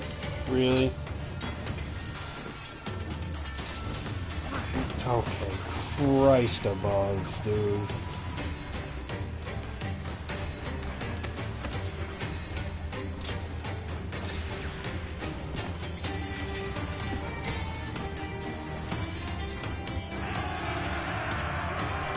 Christ above.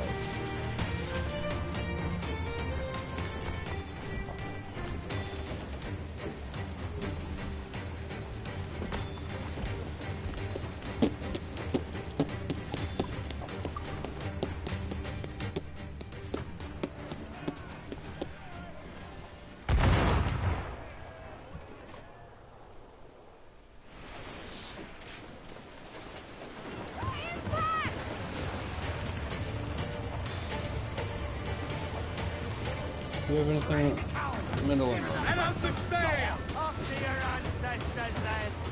Studs up! Let's get moving!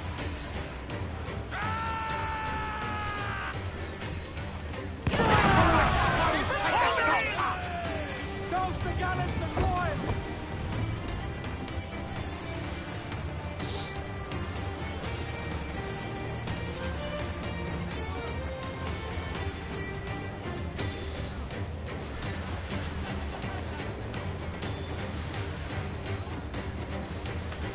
Go, heave-ho! Heave, heave! Yes, the rope dart. You're mine, Roberts.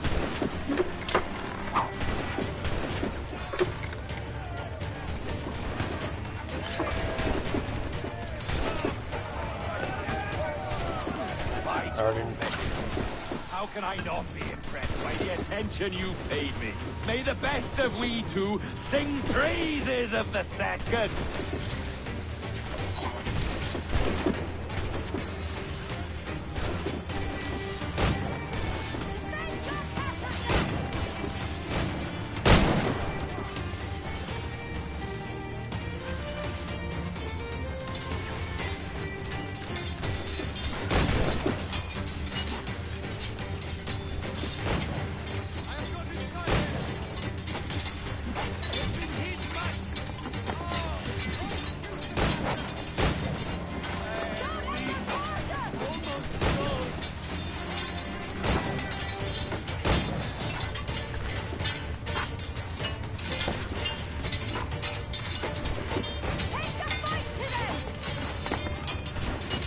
Okay, okay. I want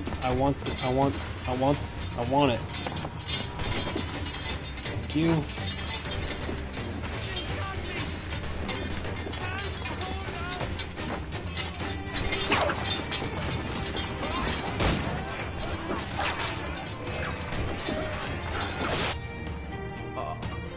A merry life and a short one, as promised. How well I know myself. And what of you, Edward? Have you found the peace you seek? I'm not aiming so high as that. For what's peace but a confusion between two wars? Oh, you're a stoic then. But perhaps I was wrong about you. She might have had some use for you after all. She? Of whom do you speak? Oh, she who lies in wait, entombed.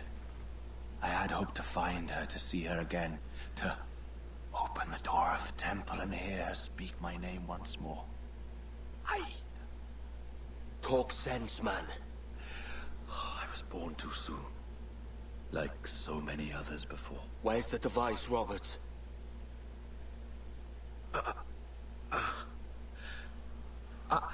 Destroy this body, Edward. The Templars. if they take me?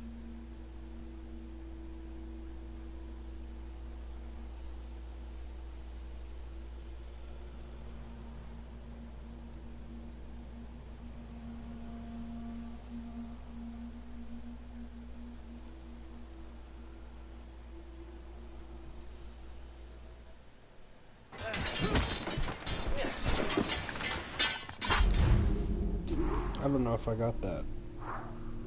Yeah. I mean, I used it.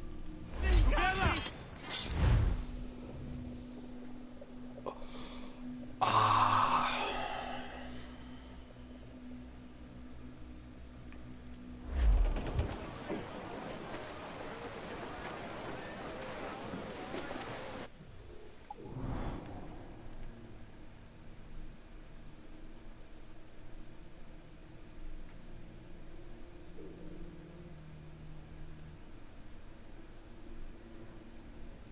Havana. What are we doing here? Ah, Torres. Right. You know, I want to see if I can capture one of these legendary ships, dude. Because that bottom right one is a bitch and a half.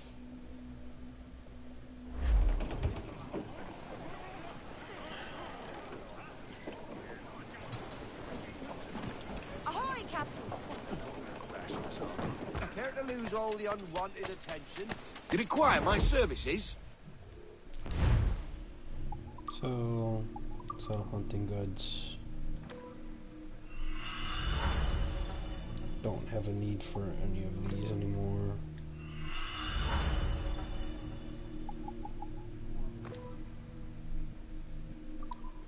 Oh, that, oh.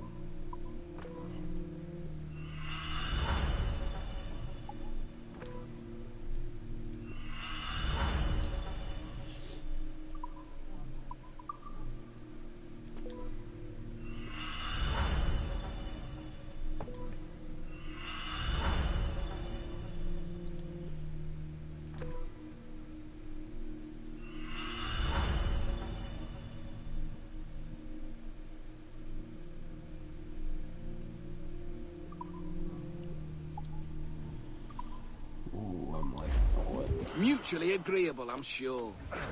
Why?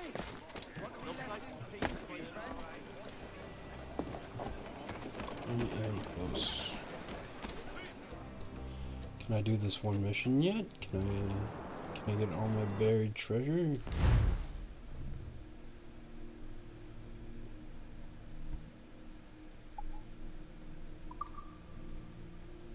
Oh god.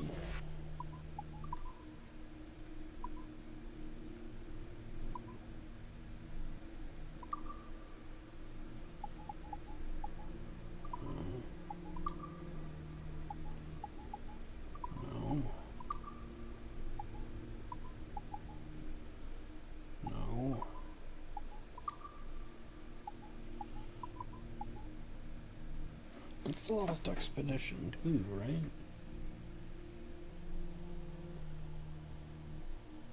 Lost Expedition 2 or something?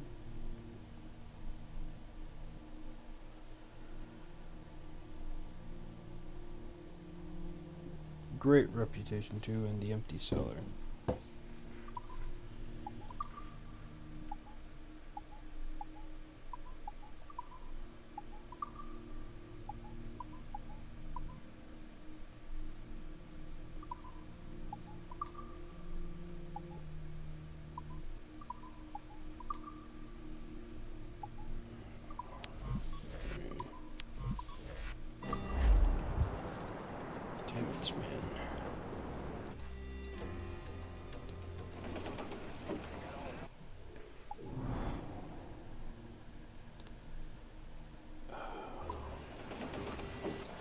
Just take the ammunition and then see if we can. If not, Something on your mind, Captain? But, bye.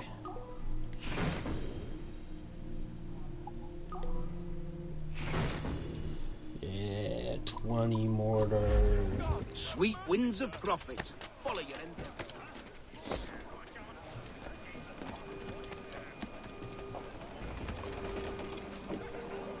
Chains out, let's go!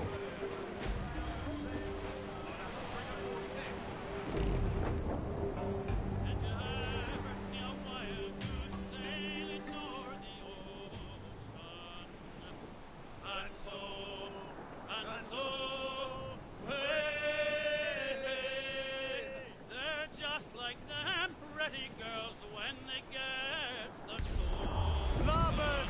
Some wrecks cargo and drift here, sir.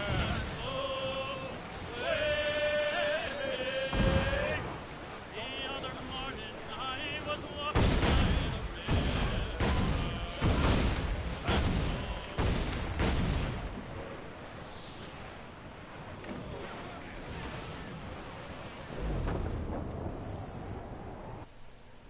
Nope.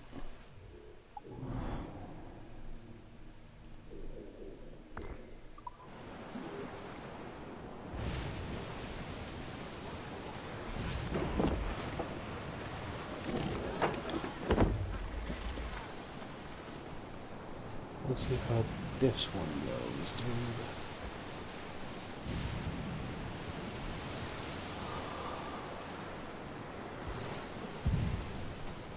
Please tell me what is this tale of me? Tell me now what is this good of me? Well now me boys, we are bound out to sea. Oh windward Caroline, come down to Whoa. Two man of war's captain! Two.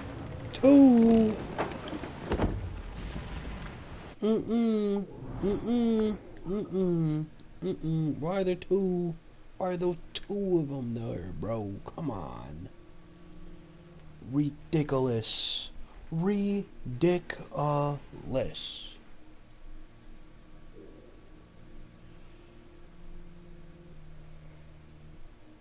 Not even a fucking real ship gets me that many reals. It's only 3,000.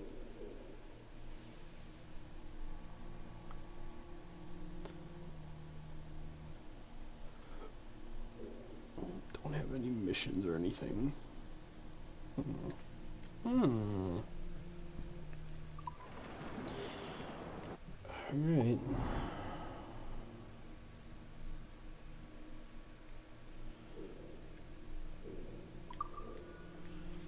Navassa. Why is it unavailable?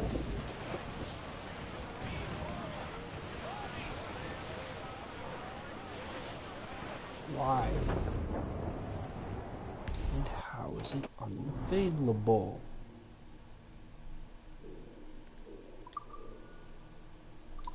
I swear to God, dude.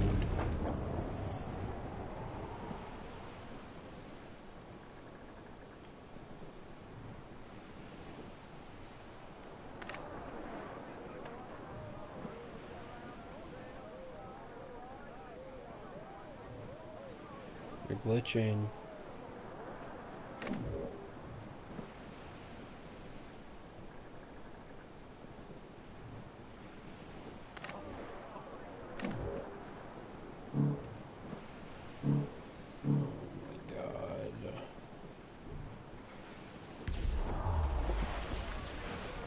Shanty!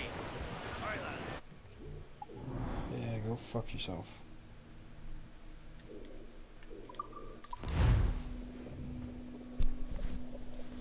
Much easier.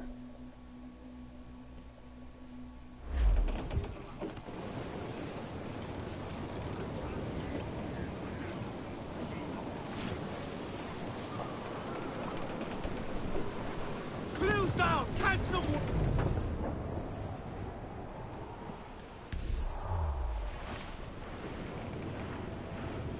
Metal rum. I need sugar in rum.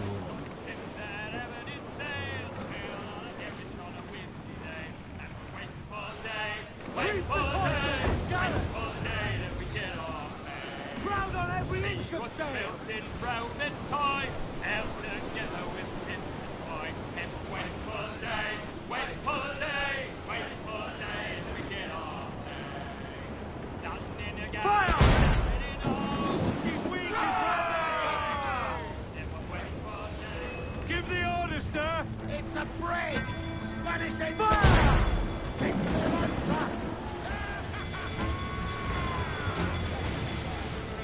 Ready to fire, sir! Fire! Some time there, she's gone! Fire! Cannon ready! Fire! Refit all top!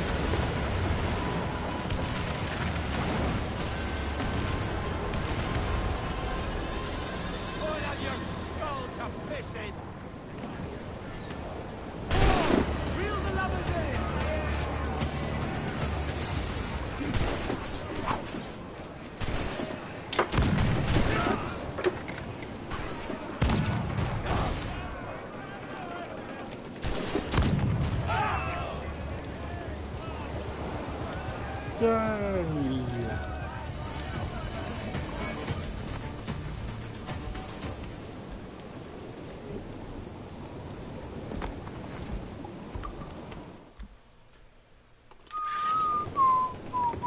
Willie side on, lads.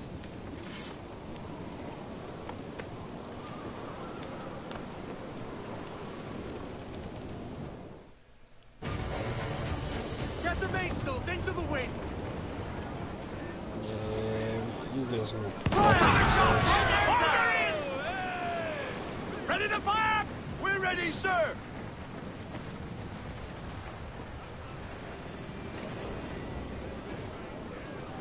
Every last scrap of duck on the wind!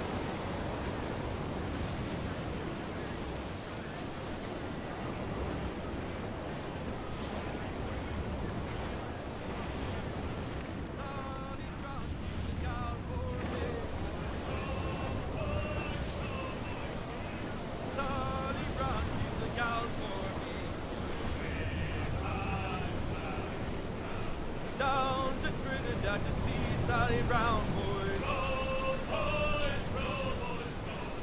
Down to Trinidad to see Sally Brown, boys.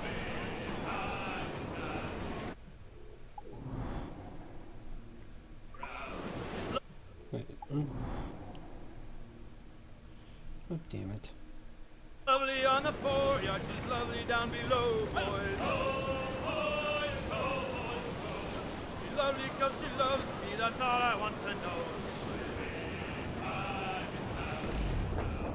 Oh, Captain Baker, how do you store your cargo? Some I God. stow forward and some I stow after. 40 fathoms or more below, boys. Boys, roll, boys, roll. 40 fathoms or more below, boys. Fire! All ship incoming, Captain! Fire! Ready!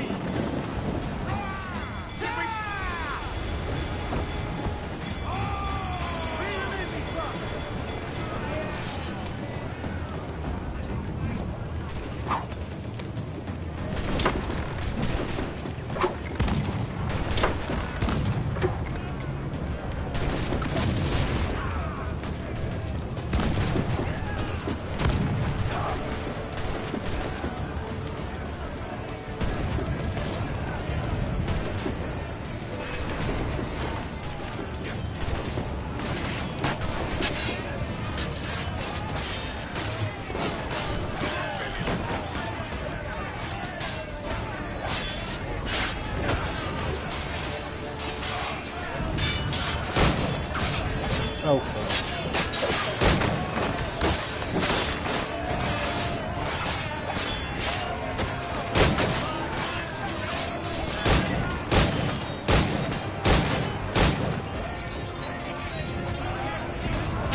Nice. 2 more of those, I think, and then we'll be all ready.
face!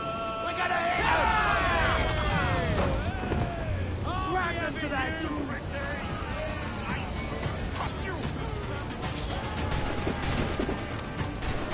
What's going on?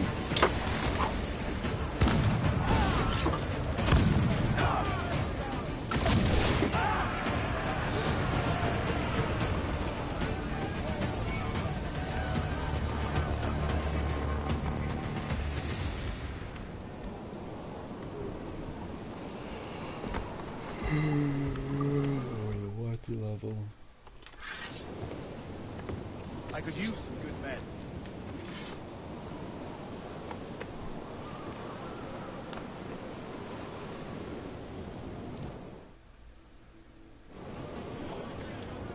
Unfurl, mates! Let's move!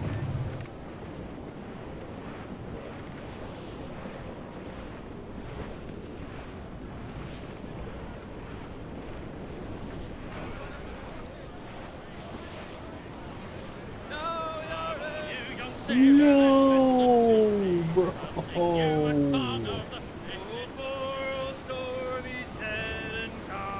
Enough! Hey! Some wrecked cargo in drift here, sir.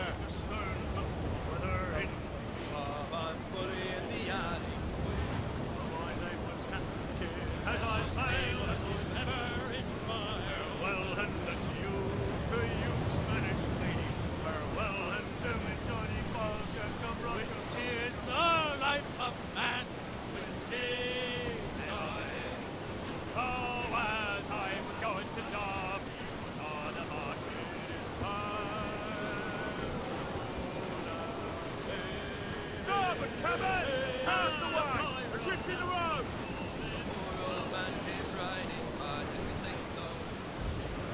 There was a ship, she sailed to sea. Oh, make the junkety went without way up the rises, way. Oh, Billy Riley was a dancing master. Oh, Billy Riley, why don't you blow? Hey, boys. Oh, as I was going to job, out of despair, I heard the old man say, Come on.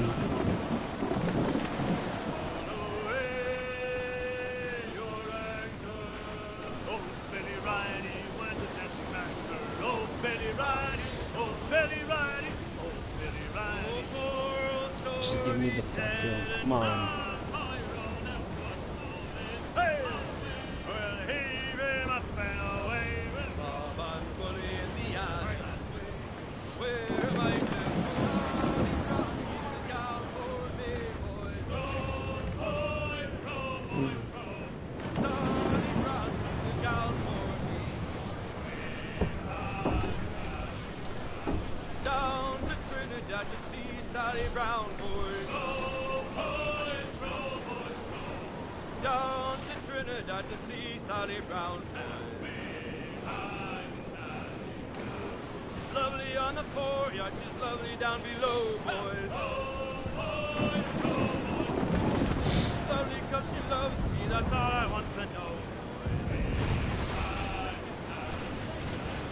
Oh, Captain Baker, how do you store your cargo?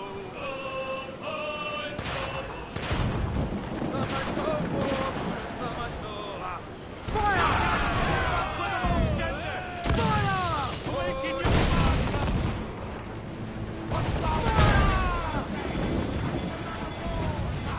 Royal Bloody Navy! They're all alone, sir! Ready!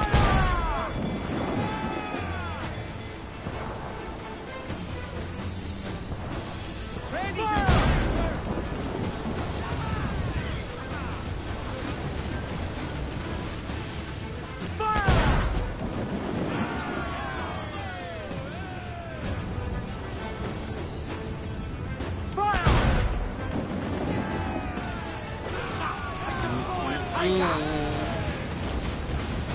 How about fucking the one rock in the middle of the fucking ocean here?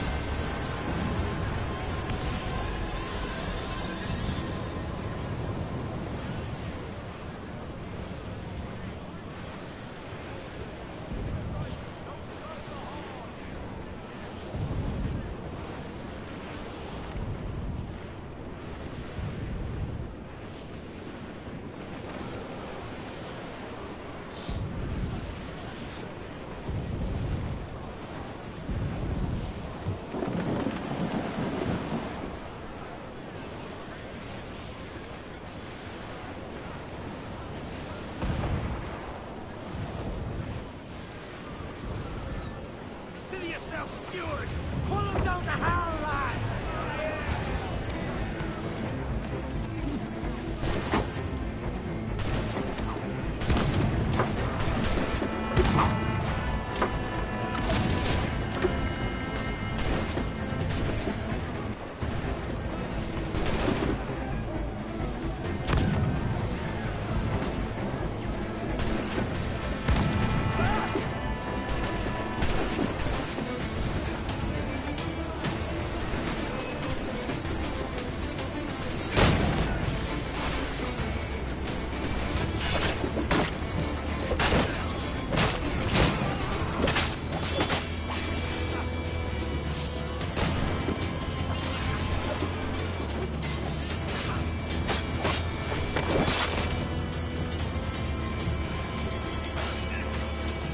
Where did you come from?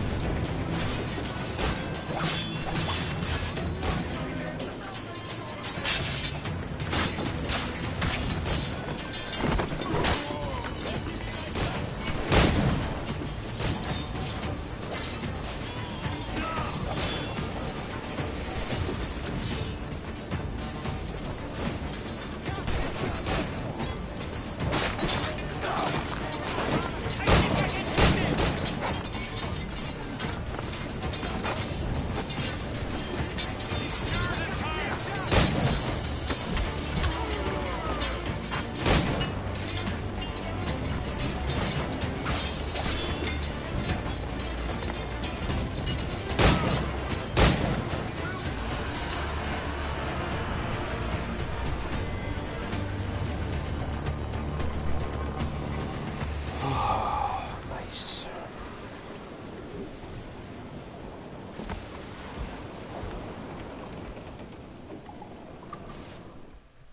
I did lose the ship earlier.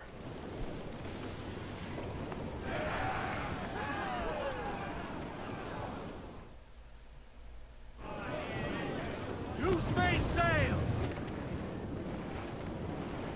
Goes the royals, come!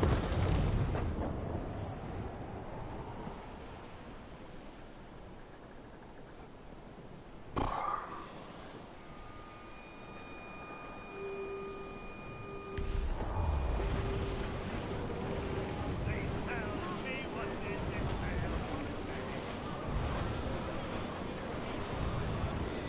Tell me now, what is this good folks say? Fire!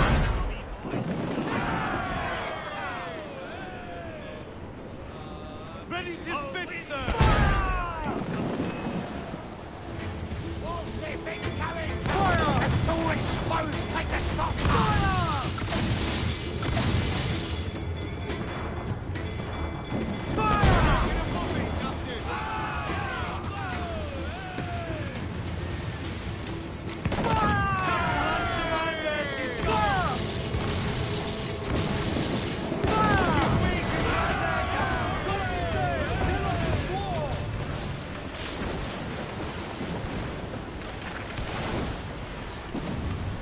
Drag them to their doom!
$6,000.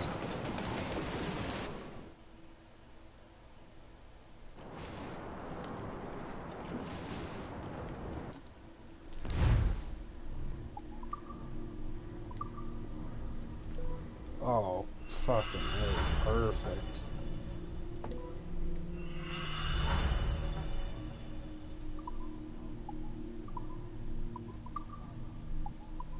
Upgrades.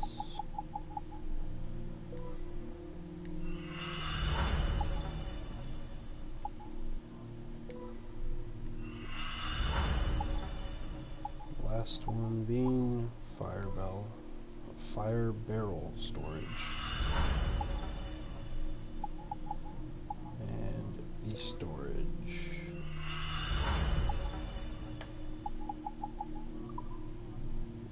Destroyer. Which one is this? Fully upgrade the Jackdaw, baby. Fully upgraded.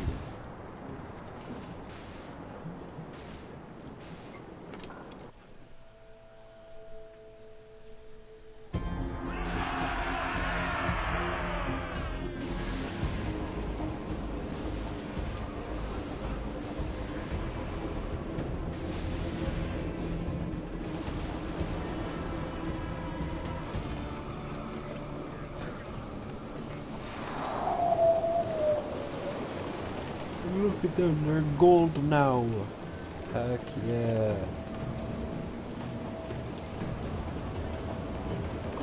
Get the mains free!